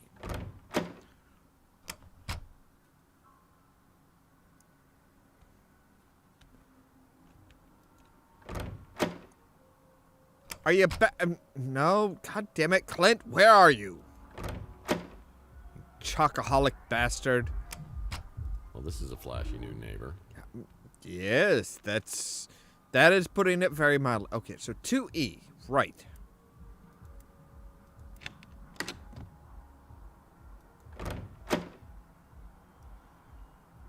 I would disagree with that, Cal. I think, I think. Okay, yeah, it does kind of look like a shrine. Yeah, it really looks like a shrine. And this is supposed to be an apartment? It's one room, no windows. Well, okay, there might be a window behind the mural, but yeah, this does not look like. I remember this thing was $14.99. Man, I spent an entire 3 months' salary on a ring for Chelsea.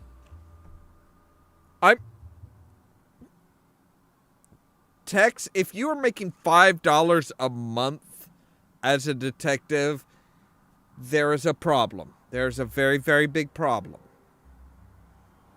It's Chelsea's business card for her newsstand. I didn't have the heart to tell her that print is dead. Yeah, I remember how much Chelsea wanted to go to the Fuchsia Flamingo that night. A reminder of the best and worst night of my life. Chelsea loved to go to Arizona. I'd like to think I was the only thing keeping her here on Chandler Avenue.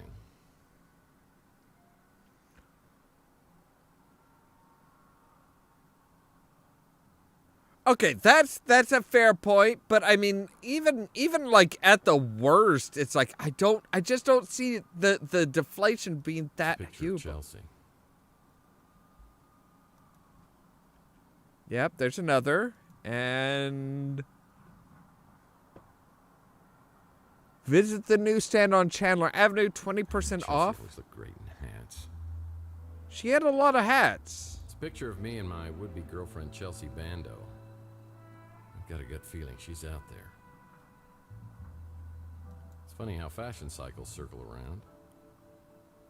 These are all Chelsea's belongings.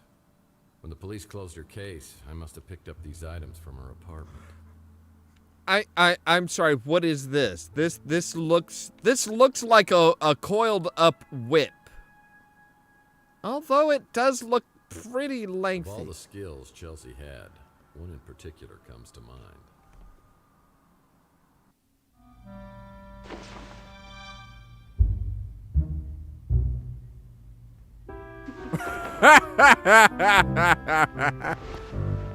It's a lasso. Okay, it's a rope. It's a. Be my queen of the rodeo. All right. Okay, that was pretty good. That was pretty good. These are all Chelsea's belongings. I thought it was a whip, but it was close. It was close. I'm here to ask you out for dinner, and I'm not taking no for an answer. What, like a date? No, it'd be more like 2 friends having a great meal and maybe some stimulating conversation. I guess that'd be okay. I mean, yeah, that'd be all right. So what are you in the mood for?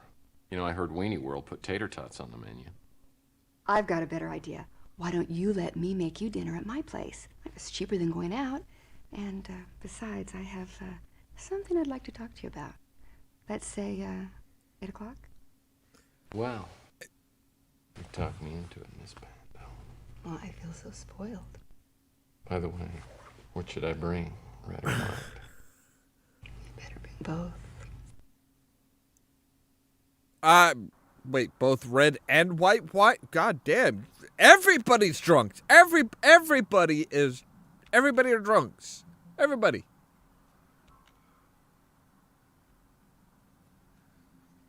Tater tots are small, like cylinder type things.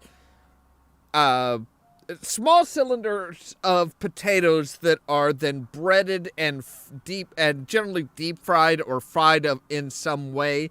They are kind of like fries, but they have more of a rough exterior.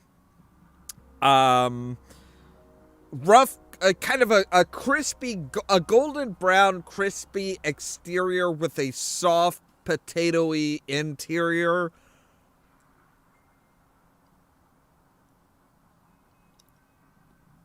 And like Cal says, yes, they are heaven. They are just, yes, tater tots are kind of just, they're unique, they're special, they are delicious. Oh my God. Chelsea loved to go to Arizona. I'd like to think I was the only thing keeping her here on Chandler Avenue. Well, now that's a bit selfish, isn't it? I'm still kind of worried about this. I'm still kind of worried about this place down here, the 2C, that has their own special lock and a bloody handprint next to it. Yeah, they are like tater tots are kind of like are kind of like French fries, but better.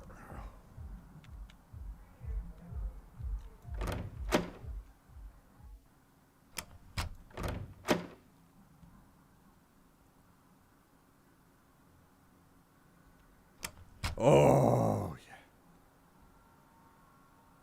Oh no, you want to talk about bizarre, unique, and amazingly delicious deep fried mac and cheese. Deep fried macaroni and cheese. Macaroni and cheese formed into wedges, then battered and deep fried. Oh. Oh, that is a combination. That is a delicacy that is dangerous, not only because it is delicious, but also for what it's probably going to do to your health. Because that cannot be good.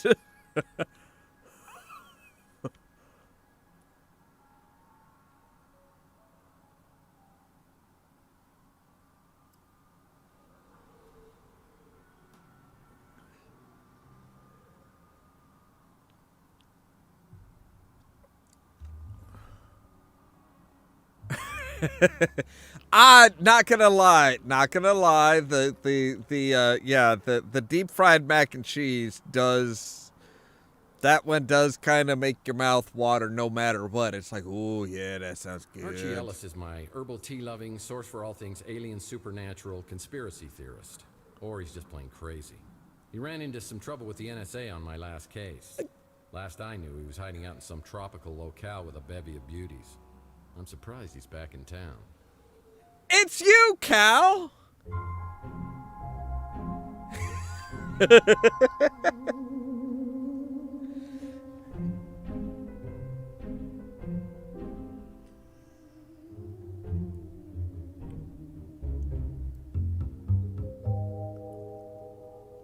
Hey, Murphy, how you doing? You okay? I heard you were having some kind of amnesia. You know, most alien abductees always have some sort of memory loss. Kind of, yeah. Whoever gave me this lump on my head wasn't some midget alien. No offense. Hello, aliens? We all know they have long arms. Yowza! Ah! You really back off, man, because I swear I will shoot the next person who tries to touch this, okay? Hey, I'm sorry. Ouch. Ooh. Yeah. I guess you do need some catching up then. A few months ago, I moved back here from the islands, and I opened up this place. And I was hoping that you and I could hang out together like old times, but you haven't been around much. Oh no. Oh no, see, tater tots, fix up some tater tots, drizzle some hot chili and cheese over them. Oh, exactly. See, Cal knows what's up. Oh yeah, you fix up the tater tots, drizzle some chili and cheese over it, and just, oh yeah.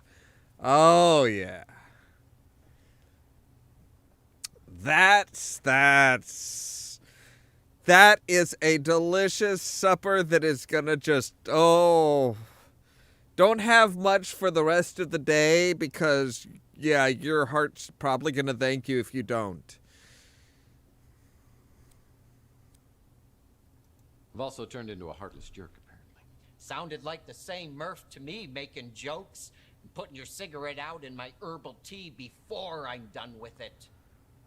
I don't know what you mean. I would never put my cigarette out in somebody's herbal tea before they're done with it.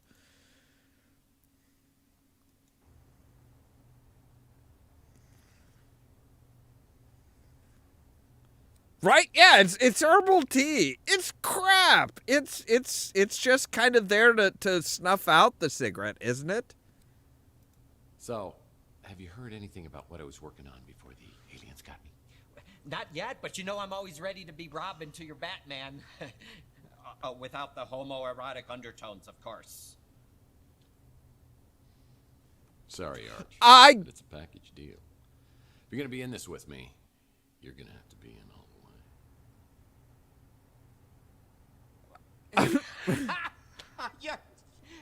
You had me going there, Murph.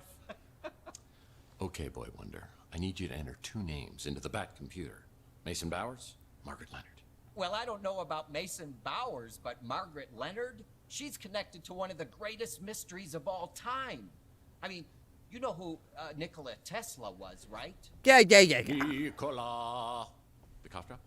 Nikola Tesla was a genius. Probably one of the greatest geniuses ever. I mean, it was Tesla, not Marconi, who was the true inventor of the radio. He invented a Tesla coil, the AC electricity, remote control. He even pioneered cryogenics. So are we almost to the part about Margaret Leonard? Right. Well, Tesla died in 1943 when the FBI just swooped in and confiscated all his papers and designs. Then in about 2012, all this stuff, the Tesla cash just disappeared. And you want to know who the #1 suspect was? Margaret Leonard. No, an FBI agent named Charles Johansson. Now, I know they could never prove that he did it, but then he quits the FBI and joins some Tesla fanatic group called the Tesla Legacy Society, a group dedicated to making the world better through technology. I'm sorry. And that's where he meets Margaret Leonard. Bingo! They fall in love, they get married. I think they even had a kid together. So where's Margaret now? Not a clue. Johansson died a couple years later, cancer, I think. After that, Margaret just dropped out of circulation.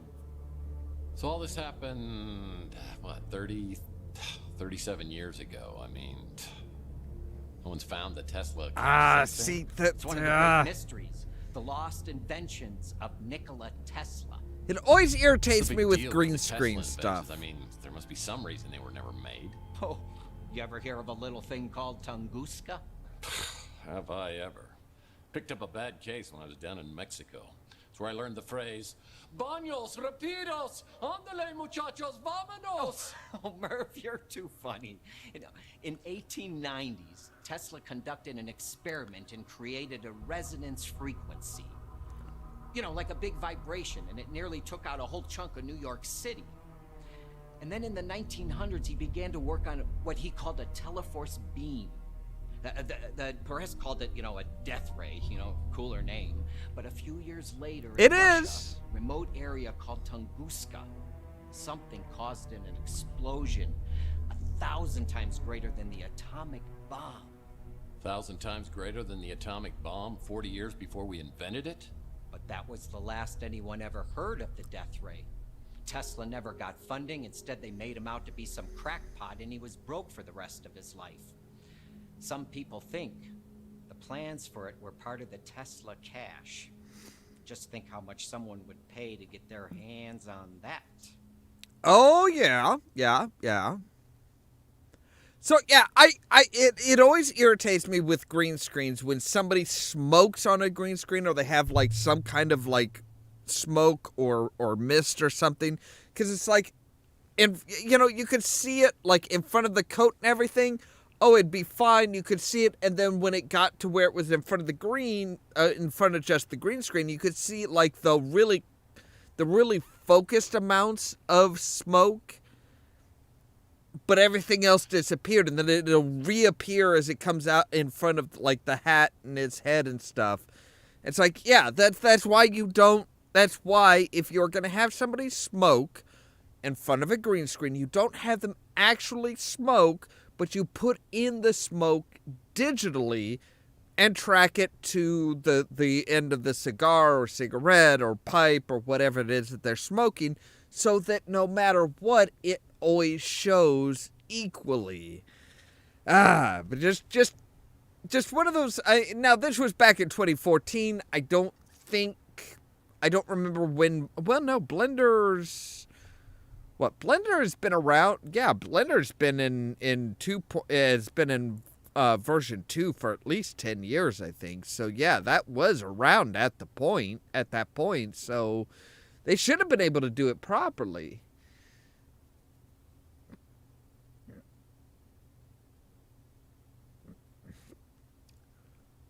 Well, now that's an interesting question. I mean, I suppose at that point you would have, if they're contracted to actually smoke, I don't know if you could actually force them to. I don't know if you could force them in a contract to actually smoke. However, they could turn around and go the quantum leap round or quantum leap way where oh God, what was his name? The guy who played Al, he just passed away recently. The guy who played Al actually had it in actually kind of helped develop the character so that the character smoked cigars. And his back, what he told people when they asked him about the character is like, why does your character smoke cigars? You pushed for that. Why? He's like, it's a prop. It is a prop. All these cigars are props. It's a great way to get free cigars. And he did. And literally the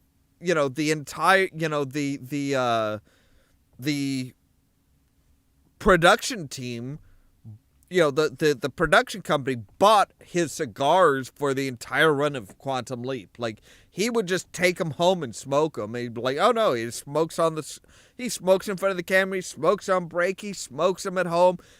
He didn't have to buy a damn cigar for the entire run of that show. And that was actually kind of an impressive scam on his side.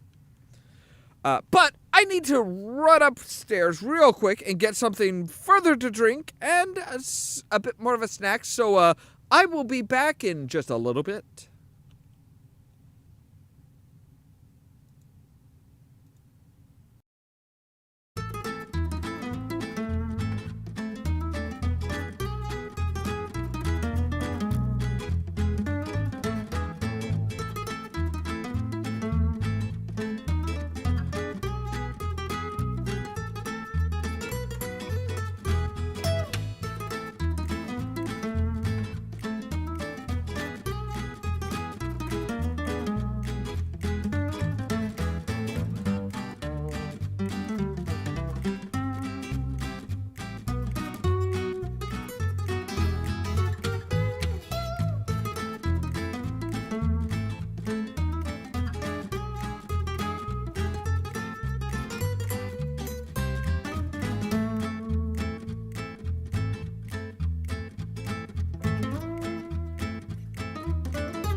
I am back. Oh yeah. Oh, Cal. No, a lot of bands put like really bizarre stuff in there to make sure that the people who are hiring them and booking them actually read the contracts. So it's like, oh no, we want a bowl full of all green M&Ms. That's there to make sure that they read all of these, they actually read through the contract. Because otherwise it's like, oh, you didn't read through the contract, so we have no idea what to actually expect.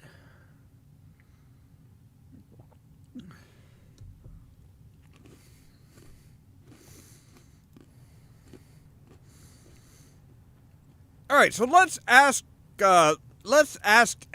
Archie about us. And I'll never forget what you did tipping me off before that whack job NSA guy could get me. How do you feel about the Ritz? Seems nice. Yeah, Archie is a little... I'm sorry, Archie... I'm not entirely sure that Archie would be against the whole homoerotic overtone. Well, no, actually, yeah, I could totally see him being against the homoerotic overtones because they're just overtones. It's not reality. I could kind of see that. Okay, I could get. I can understand that.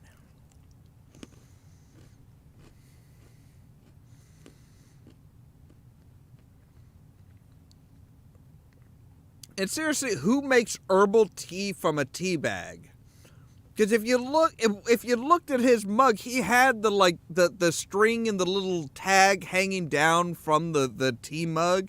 It's like you don't get true good herbal tea from a fucking tea bag. You get, it's got to be loose leaf shit. All right, so Archie, what do you got to say about yourself?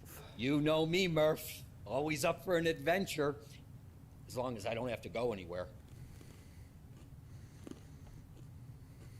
You like my shop? No. Like my old one, the Cosmic Connection. But I had to change the name in case, the NSA and all that. You really think they're still after you? All right, what do you got to say about Louis? I eat at the Brew and Stew all the time. Why? That place is a shithole.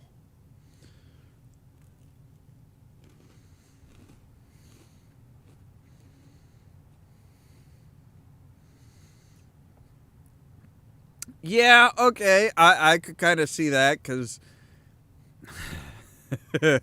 no, I won't say it. I won't say it. I will be good.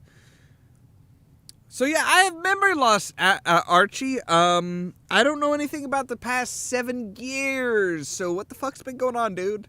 I actually wouldn't mind forgetting a few years of my own life, mostly my teenage years.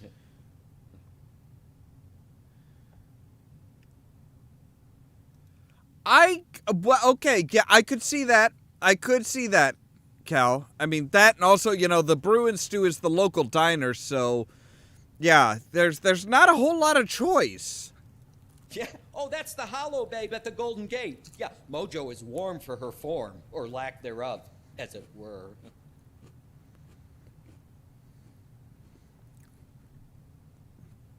I do like this actor. Though.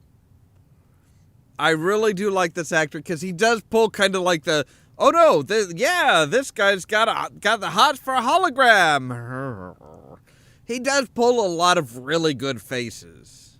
He's not very friendly, is he? Rook? No. Rook is kind of like Cal.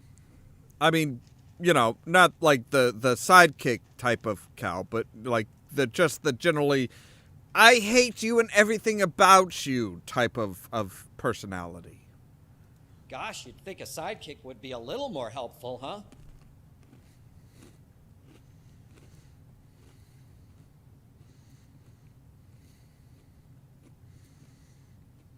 My little buddy Mojo works over there. We hang out a lot, but I can't stay there too long. Something makes my eyeballs burn. Yeah, that's because the barbecue is advertised as able to burn away your taste buds and your tonsils and your sinuses. It's not good stuff. It's you really don't want to eat there. Hey, remember that freeze gun? Don't know about that. No, you don't. Okay. But I'm getting points. I'm getting points. I'm getting points towards my my what was it? Detective my detective IQ. Donnelly's kind of a mysterious character. He was a private detective Tesla may have hired not long before he died. There's a mention of it in one of Tesla's letters.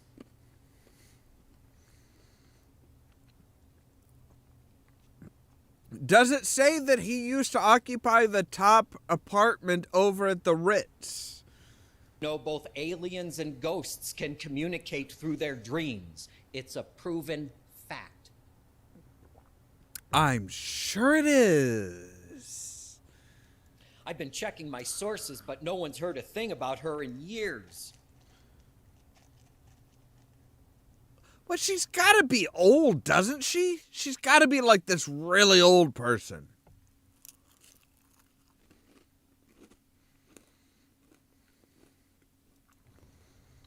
You are an asshole, Cal. That's one of the things I like about you. He died like 40 years ago and either left the Tesla cash with Margaret Leonard or somebody else, or he took it to the grave. The Tesla cash is right up there for me. Oh, and the death ray? Well, the name says it all, doesn't it? As I leave, Archie hands me an old photograph of Margaret Leonard. Maybe someone else on Chandler will recognize her from the picture. I wonder if anyone else on Chandler Avenue has seen Margaret Leonard. Well, didn't Rook... oh, God damn it, Rook, why are you closed? You're not closed. I can see you in there. I can see you moving, Rook. Open up. Open up, you bastard. Fine. More questions? Yes. Why you gotta keep coming back with more questions?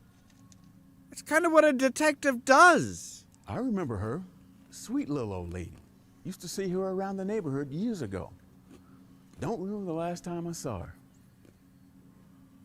That is less than helpful, sir.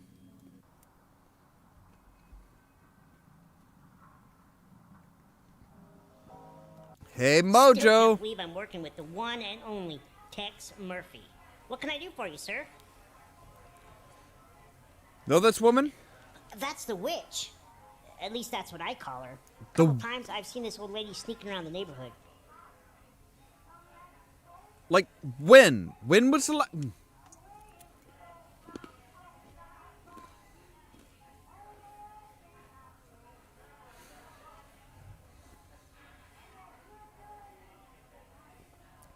Now, see, Cal, if I play either Fallout New Vegas or Fallout 4 with the heavy the heavy modifications that you might suggest, I don't think I could get away with that here on YouTube. I think I'd have to go over to like Pornhub or something like that. Just saying.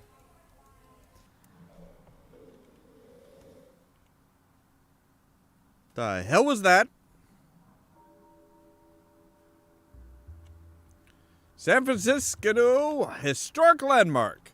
This neighborhood has recently been protected under the Antiquities Act. As of the last remaining original 20th century neighborhoods, this area will soon be fully restored. This laser net security system has been provided to protect the area from vandalism and criminal mischief. Being part of a historical landmark is not really helping my midlife crisis.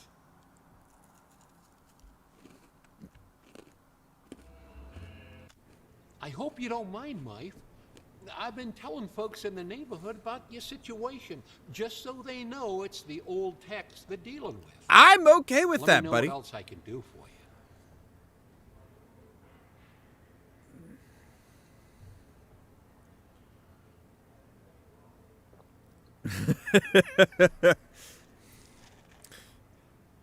See, I'm always hesitant about accepting mod lists from people, because you never quite know what you're gonna really wind up with.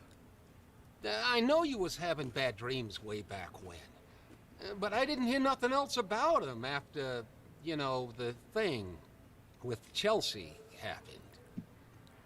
Yeah, something bad went down, buddy. Something. Oh, I know this little lady. Haven't seen her around in quite a while, but she used to come in pretty regular. And I think she lived at the Ritz, at least for a time. She and Chelsea were real friendly. Pretty sure her name wasn't Margaret Leonard, though.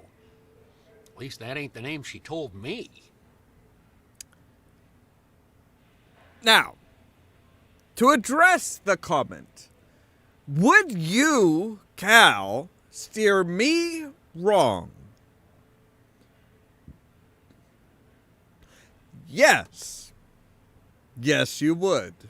Just for shits and giggles. Let's be honest here. Let's be bluntly honest here. Yeah.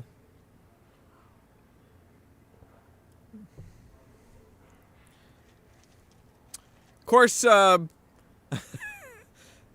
know most people that I know would steer me wrong just to get a laugh. Oh, please. Oh, please. You're hurt. Oh, you poor thing, you.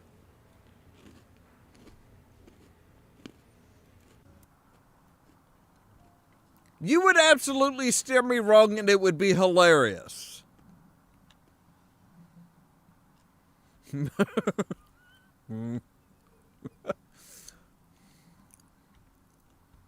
You're right. You're offended. You're insulted even by Murgatroyd. Hey, Tex. How's your case progressing? What? Do you know this old lady? Sorry, I don't know a lot of people, except the ones that come in here. Which actually does tell us something about her. She did not come to the Golden Gate Hotel. That is actually useful information.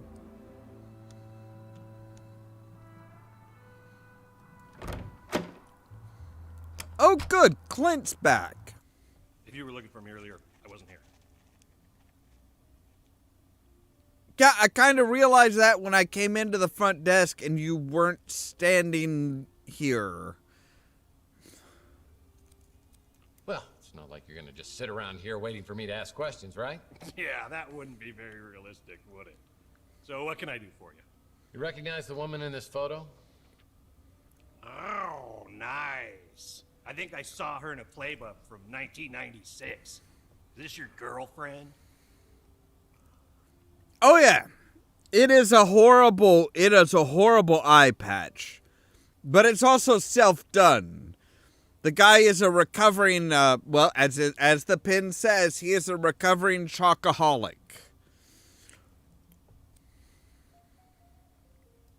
Well now, if she were my girlfriend, I wouldn't be trying to figure out who she was now, would I? Sheesh.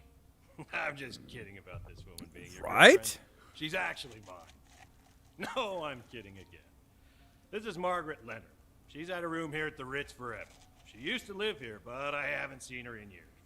So, she may not be here anymore, but she auto-pays her rent. So it's all good. It'll be tomorrow at 9:30 Central Time. Not a chance in hell. I let her install her own security system, just 9:15 like you, except hers Central is Time. a real one. I can't tell you which apartment it is, but you won't get in without a passcode or a personal invitation. Maybe I can try to help you with something else. Can't help you with that. Yeah, I've already solved the freeze gun, but it gives me detective points. Come on. All I know about her is she's got a room here. I hardly ever see her, so I don't know when she's here and when she isn't. All right, Dorian. You have a good evening, man. Or day. No, I bet she was something back Time zones are weird. way back in the day.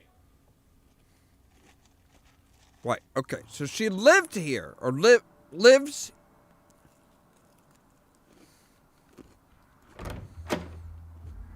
Well, this is a flashy new neighbor. Yeah. Still just the Sapphire. The Sapphire. The domineering escort. Have you been a bad boy? That is just, yeah, that is. Oh, that's a thing. That is just a thing. So yeah, obviously this is Margaret's. Yeah, needs a key. Obviously that is Margaret's room. Or suite. Or I don't know.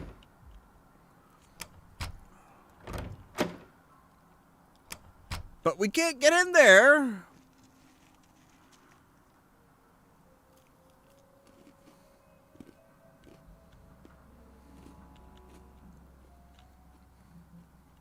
Closed.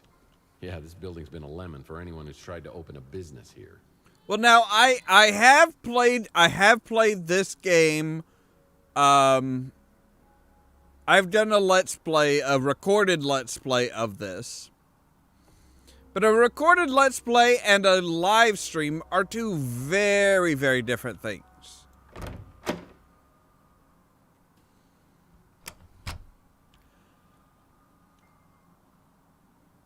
You know, actually, Sapphire and Cinnamon kind of have a lot of things in common.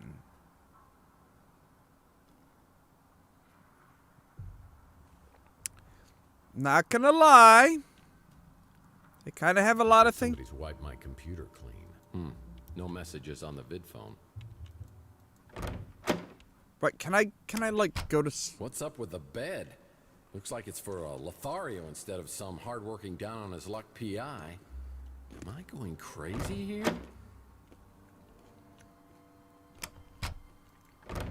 I think you did go crazy for a few years.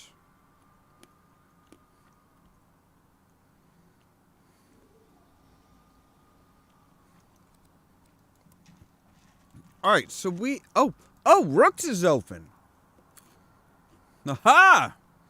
Rook's is open now. I've been thinking, Murphy, perhaps I should confide something to you. Oh, this should be good. That is, you believe Maldonado is spying on you, but it could have been someone else. Not Margaret Leonard by any chance. How did you know? Do the words P.I. mean anything to you? Margaret may be in They're grave not danger. words. I've tried to contact her, but to no avail. Gosh, if only we knew someone with some detective skills.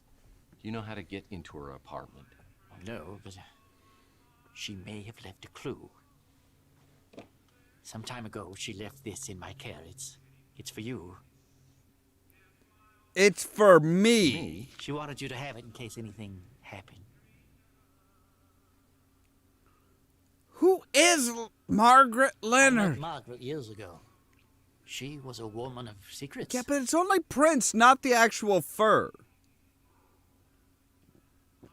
I don't think in a post-World War III, a down-and-out detective living in the slums would be able to afford actual, like, leopard fur blankets. I have an interest in Tesla collectibles, so yes, I've heard of it. And no, I don't know where you could find it. I met Margaret years ago. She was a woman of secrets. Really?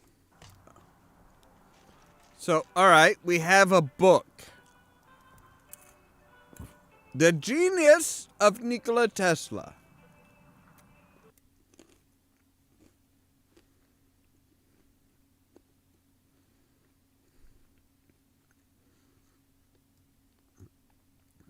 Okay.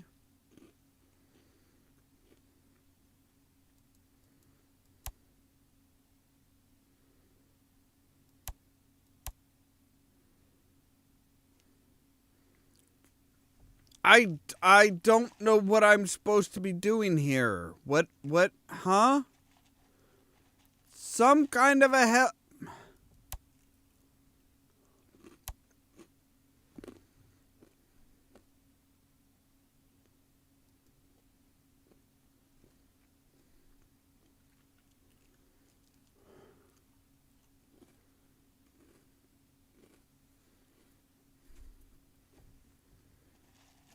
That is very confusing.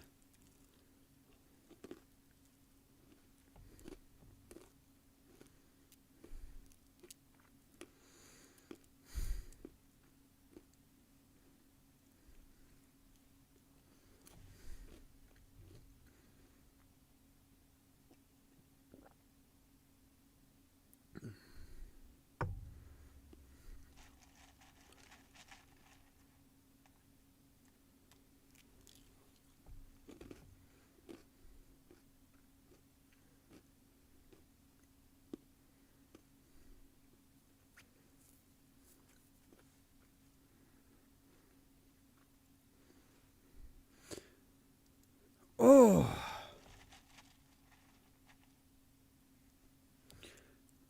Hey, Amazon knows their customers. Oh, don't worry about it, Gamers Grotto. I understand.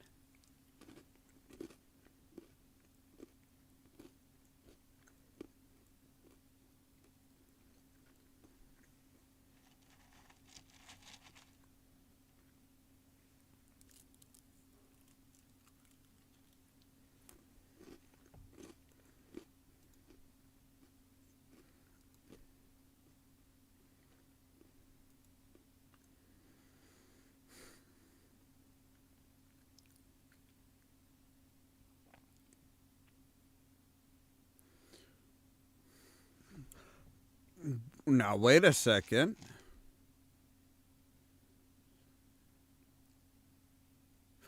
Oh, okay. So 6, 12, 13, 14, 15.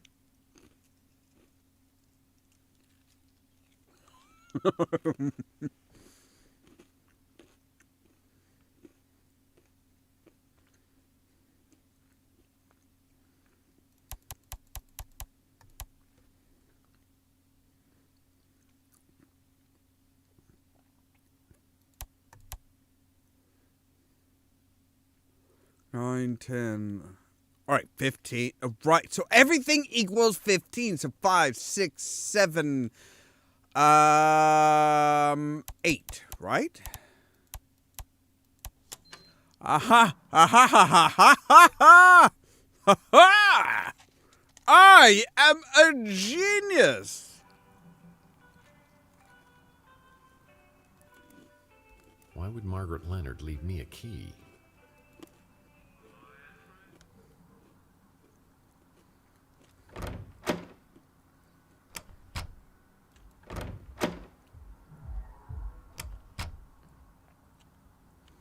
See, this game was actually made before the whole Sudoku thing, the whole Sudoku fad took off. Yeah, needs a key. Yes, it does need a key, but you have a key, Tex. Use the key.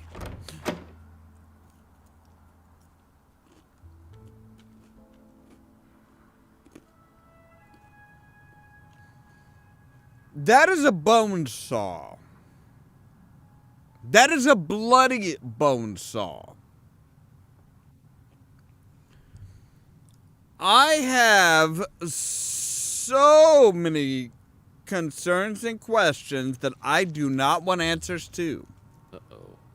That doesn't look good. Was she blind when she picked these out?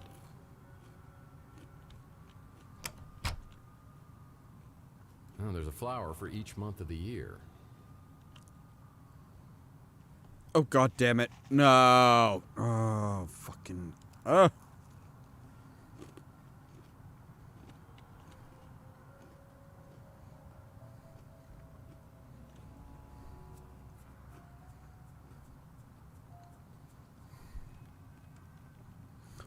I prefer crossword puzzles. I prefer crossword puzzles to the Sudoku. Because Sudoku, it's like, they're numbers.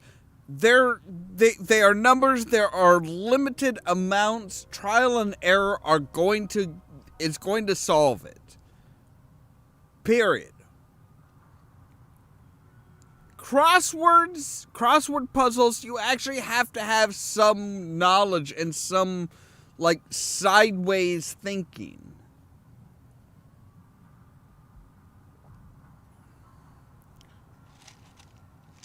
It's a business card for someone named Count Saint Germain.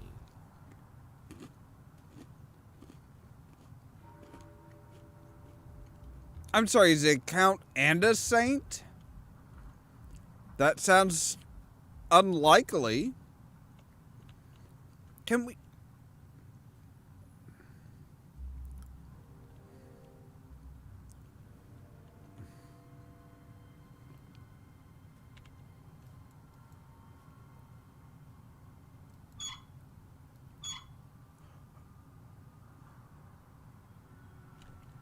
Okay. All right. I got a notepad here. We got Rose is at 9 o'clock. Yellow.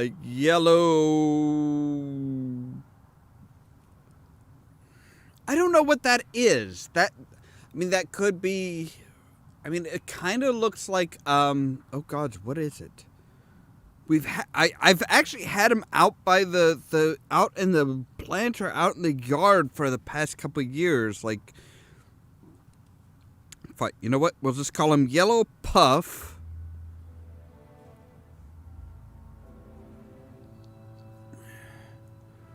We have blue glowy things.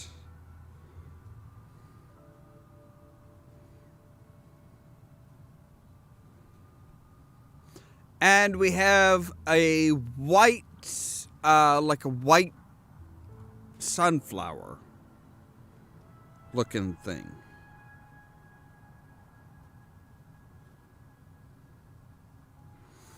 Now. Yes! No, not carnation. Close, though. There's close. Very close.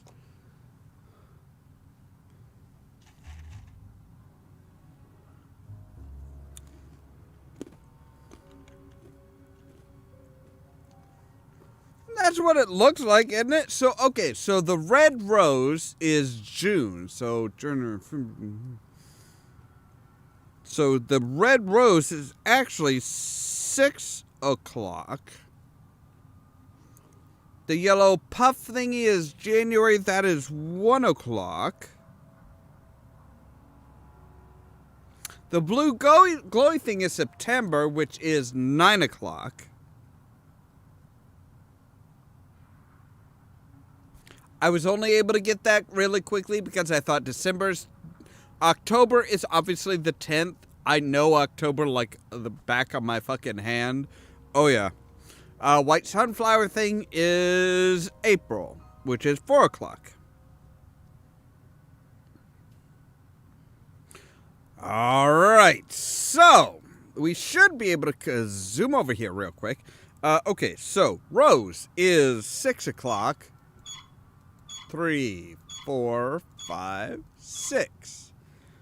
Yellow puff is 1 o'clock, which is, oh my God, I have to go all the way around because I fucked shit up before. Really? 12, 1. Okay. Blue glowy thing is 9 o'clock, so 1, 2, 3, 4, 5, 6, 7, 8, 9. And white sunflower is 1, 2, 3, 4. Ha! See, months can line up with the hours of a clock. It's a picture of someone named Mantis.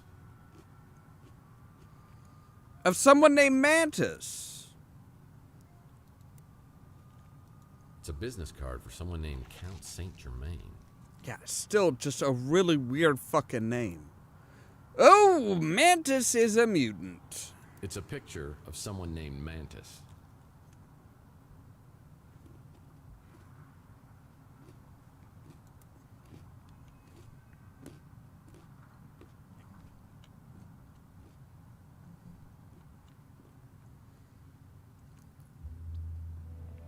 I still swear that the little use icon is I don't know if it's a switch or a butt twerking.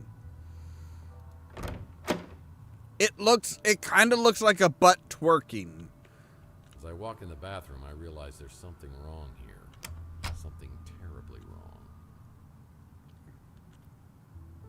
The curtains are open? Who the hell's gonna take a shower or bath with the curtains open? Especially with that pervert Rook right over there. And the paranoid Archie across the way. Yeah. Like, now you look at that. In the middle of the crosshairs there. Tell me that doesn't look like a butt just being like boom, boom, boom, boom, boom, boom, boom, boom. It looks like a butt. It's a butt. I know it's supposed to be a light switch of some sort, you know, on, off, but it looks like a cartoon butt twerking.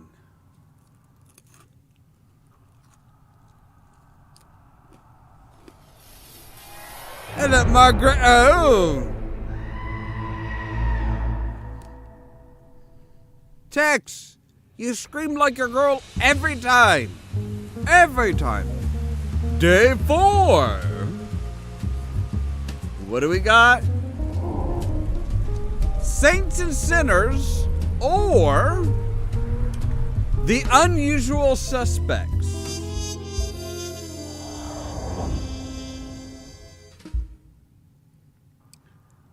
I may or may not have seen 1 or 2 twerking butts in my life. I am neither admitting nor denying these accusations.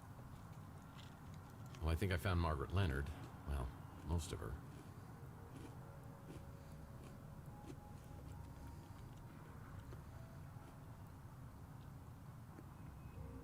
So is that, wait, was that Margaret's head that was in the cryo chamber? Might have been. Come on, how? Actually, no. I can tell you right now that, let's see, according to YouTube, we have 5 concurrent viewers, and I know for a fact that at least 3 have seen and enjoyed twerking cartoon butts. So, that is the majority. And I'm not naming names. I am so not naming names, but you know who you are.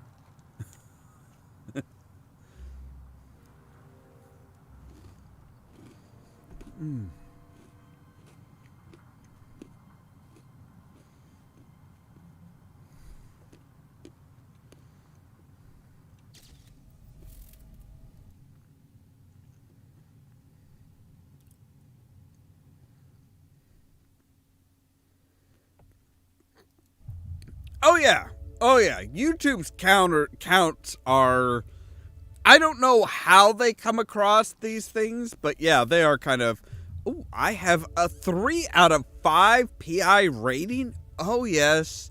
Who's the man? Who the man? Tex the man. So last time Tex screamed like a little bitch, he was picked up by the police. He just screamed like a little bitch again, and I'm willing to bet that the police are going to be waiting right outside.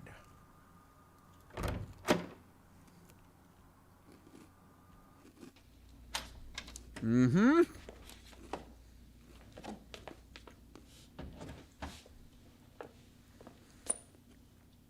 Hello, boys. Hello, boys. Mr. Murphy, you need to come with us if you want to live. Seriously? Wait. Just kidding. What was going on in there? You know the drill. Yeah. Been Why here, do done so that. many people around you end up dead?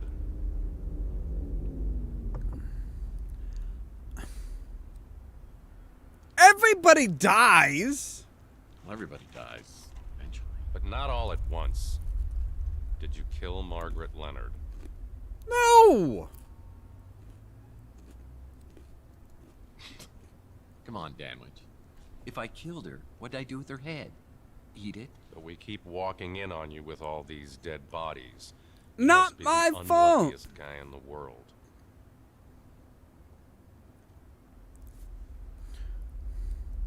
Whoever offed Margaret Leonard either hated her guts or was completely bonkers. I mean, why would someone decapitate her? I don't care why. I just want to know who. Wait a second. How do we even know it's Margaret Leonard? I mean, maybe that's why they took the head. Yeah, that might have worked 100 years ago, but now we've got apps for that. We've already got a positive ID. It's kind of fun, isn't it? I mean, kind of working together, bouncing ideas, sharing information. I mean, what if I said I had some information might help your investigation? I'd say you were withholding evidence. No, I said I might have something. Don't be a No, dick. you said you had something that might help. Yeah, oops. Oh, Look, God damn it, Tex. Danwich, you seem like a stand-up guy, and I know you don't want any vigilantism, so I'll play it by the book. I think I have video that might have been shot by the guy who killed Margaret Leonard. I'm just gonna hand it to you and hope you'll cut me some slack. It's on your smart, Alex? Let's have it.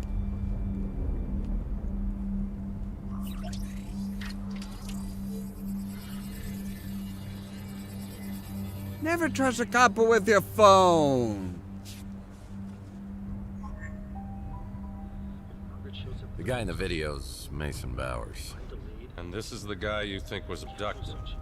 The problem is there's no evidence of anyone being abducted, so I can't investigate. My hands are tied. Well, mine, as you see, are not. I may have seen this guy before on some kind of surveillance video. A surveillance video, you say? Wouldn't happen to be of my The apartment. video could have shown you in your apartment talking to an elderly lady. There may have been another man there as well, a mutant of some kind, who might have jumped you. The elderly lady, in theory, could have appeared to have injected you when you were restrained. In the ensuing struggle, you might have been knocked out on the fire escape. And when would Bowers have shown, hypothetically? Right after you were knocked out, tore through the apartment in pursuit of the old lady.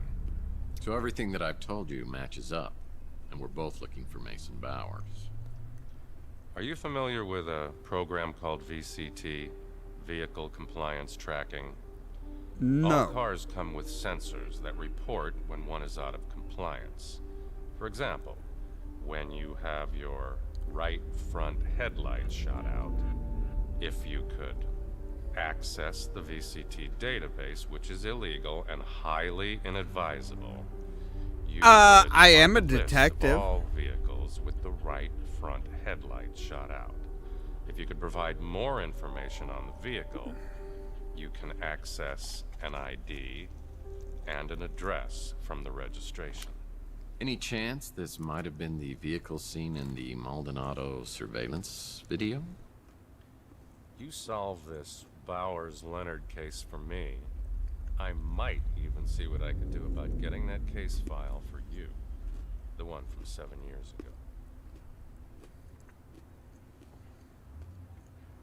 Alright, alright. I know who Zach Williams is, and who his associates are. I'd advise you to keep your distance. No can do, man. I have to, I gotta know what the fuck he's up to, man. Don't recognize the face. Sorry. That's Margaret Leonard? I'll have to take your word for it.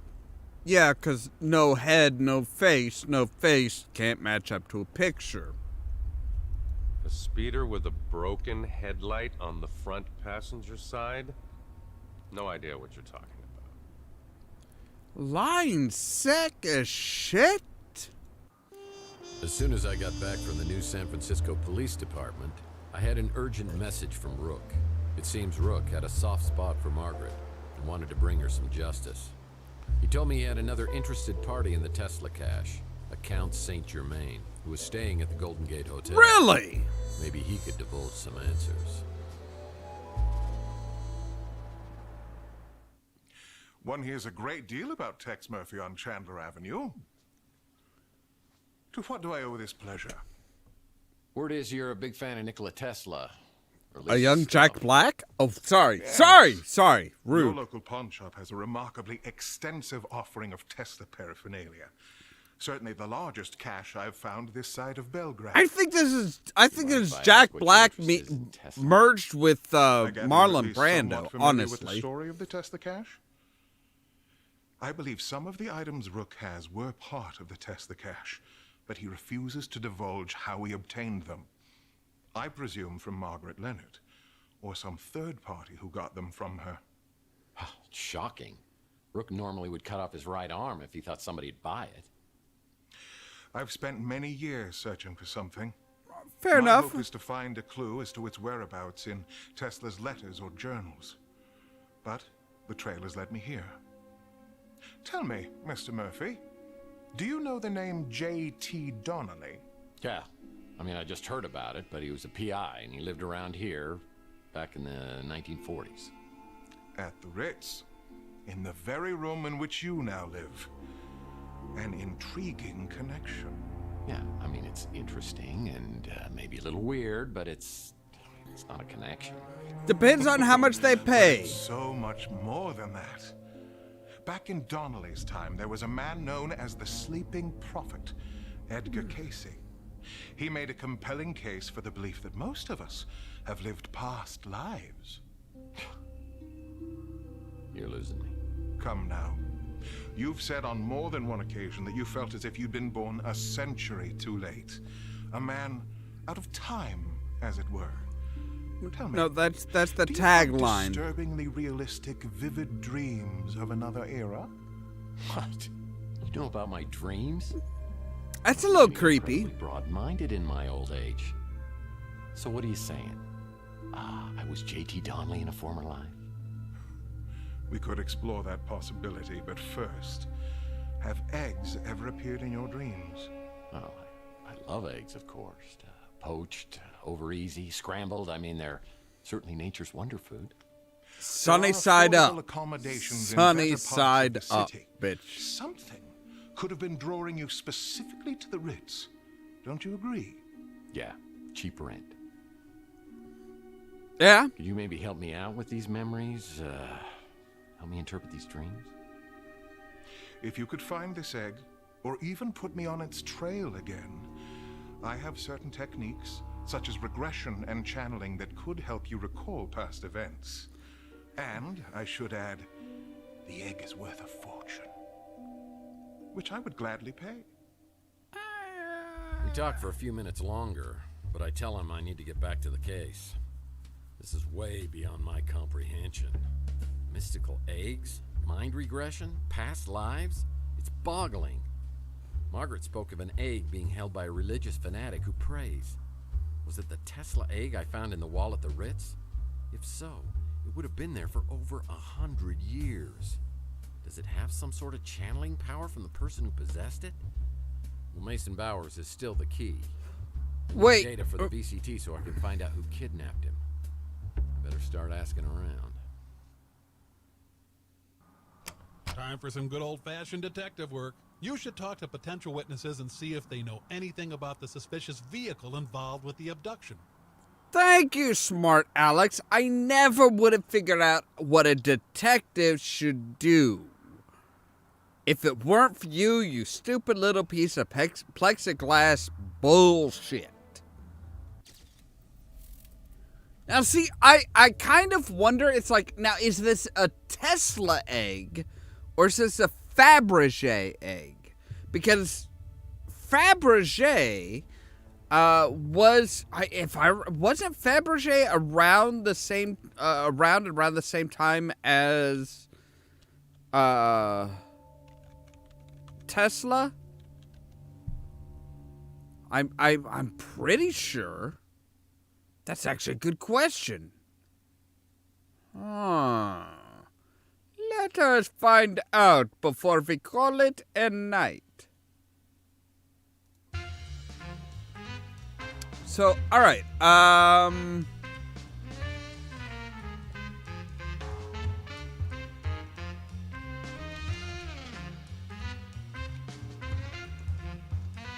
So Fabergé, Fabergé, no, not House of Fabergé. I want like the actual person.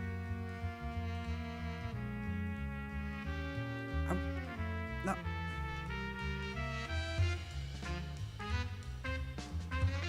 No, Fabergé, the person.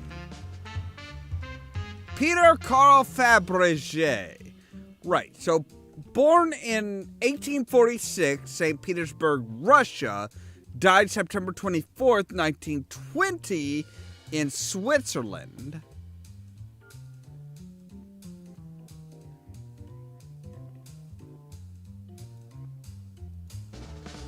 And not Nikola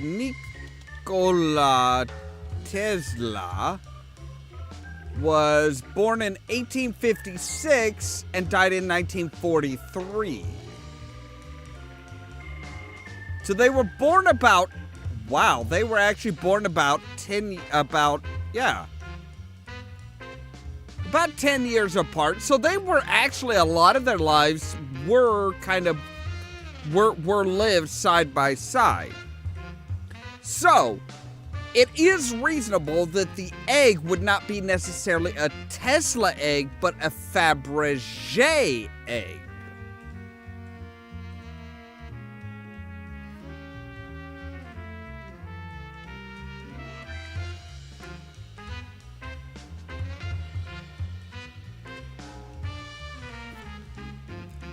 Nikola Tesla is a fascinating character because it's like, there was a lot of stuff that was like,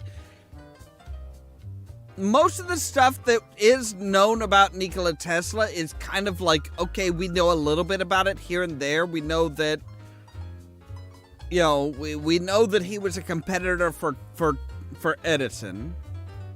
And that Edison kind of played some fucking bullshit ball. Besides besides patenting other people's ideas, Edison did kind of play some bullshit games as far as his competition with Tesla.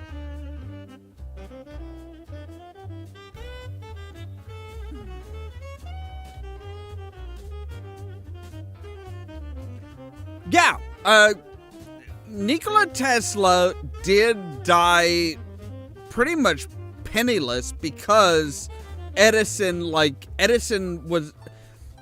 pulled some really, really big bullshit. Like, to prove that Tesla's ideas for energy were dangerous, he electrocuted an elephant. Even though it was, the situation and the details of it weren't exactly honest and fair.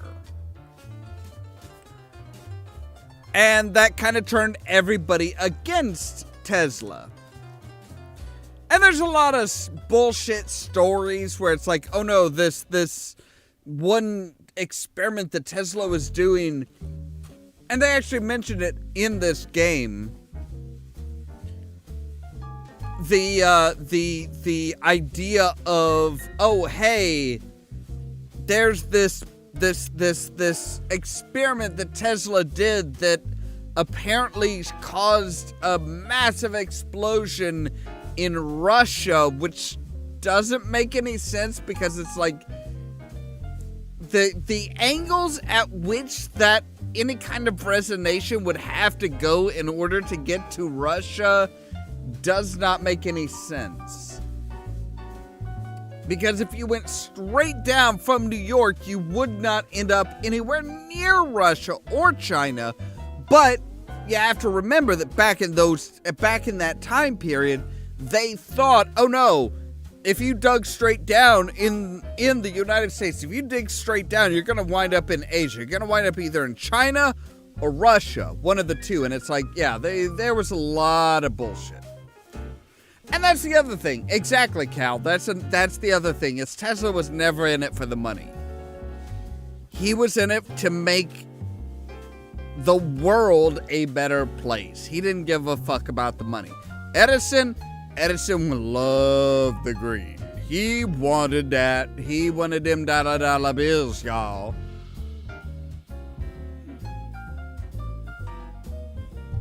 Yeah. He was. He very, very much was.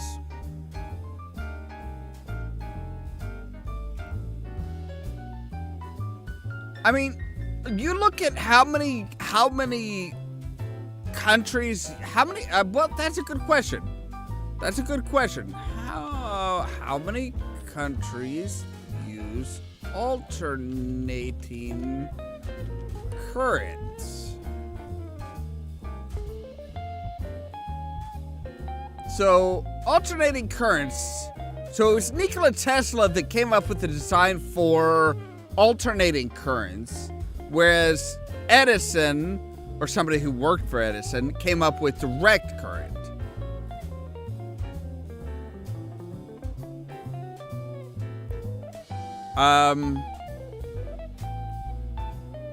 And yeah, it's like alternating current kind of wins out in a lot of ways. So yeah, that's just one of those things where it's like, I mean, you know, you kind of have to be careful of the really, really bad motherfuckers who are just gonna, they are gonna take their fist, well, no, they're gonna take their hand, they're gonna put on a massive spiked gauntlet, and then they're gonna fist you right up to poopa.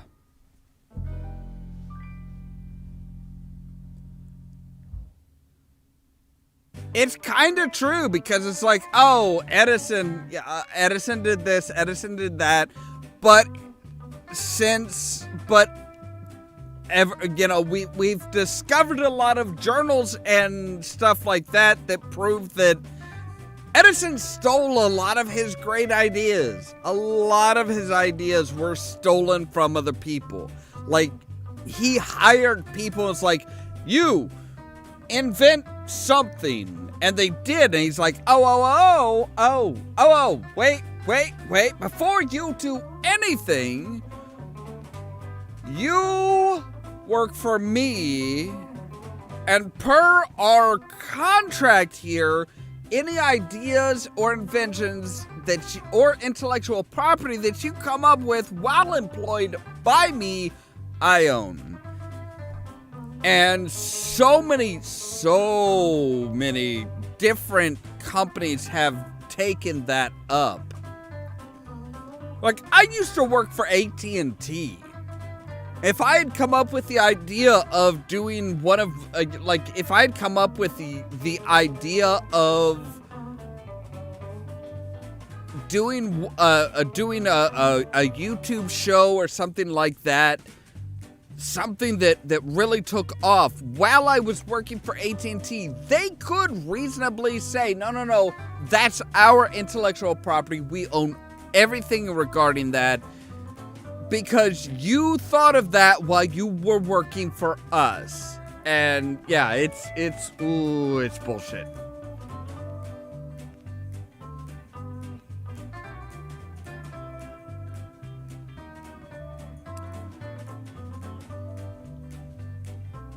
Oh yeah, there's a lot of that stuff. It's like if you are employed by somebody and you think of an idea while working for them, they can claim that it is their intellectual property.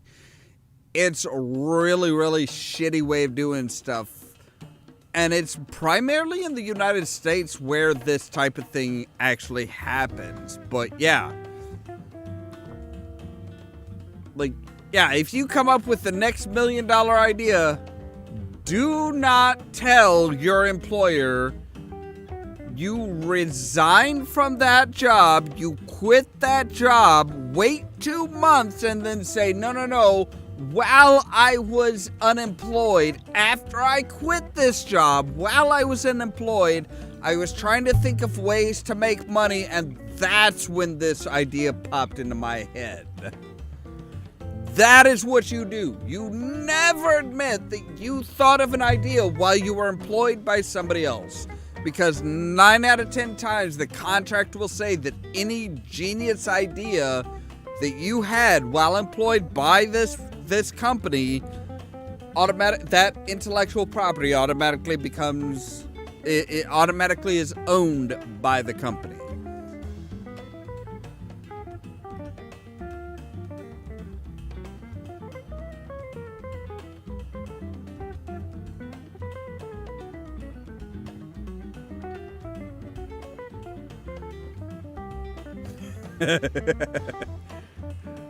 See, Cal, yeah. Don't think, do not think while you're on the job. Most definitely.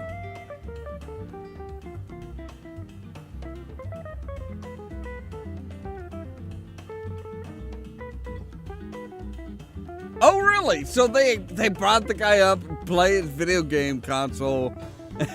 Just like some rando just fucking wiped the floor with him.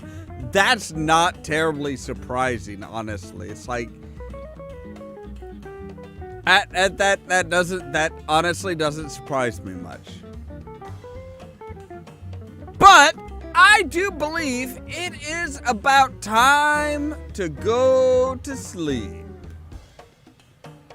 I do believe my bed is calling me all kinds of sweet and dirty names, and it is too tempting not to go at this point. So, as always, thank you guys very much for being here. Dorian, Curious, Gamers Grotto, Gal, Rascalin, all of the, Pretty Wolves. Cannot forget Pretty Wolves. Big heart to Pretty Wolves. They really help the channel out a lot. All the little people that are lurking in the backgrounds or popping in after the stream is finished and continue to watch that from there. Thank you guys very much. Always appreciate having people here to interact with. That is what makes this so much better than just a recorded Let's Play. If you liked the video, don't forget to prod the like button. If you're new here, whether watching live or after the fact, don't forget to prod the subscribe button and ring the bell if you want to be notified. Maybe. If you want to make sure to be notified, check out the social media deets down below, the Facebook page, the Twitter page. That's where I always make sure to post when we go live. All of this so that you can stay tuned for more from Ollamh Productions. Cheerio!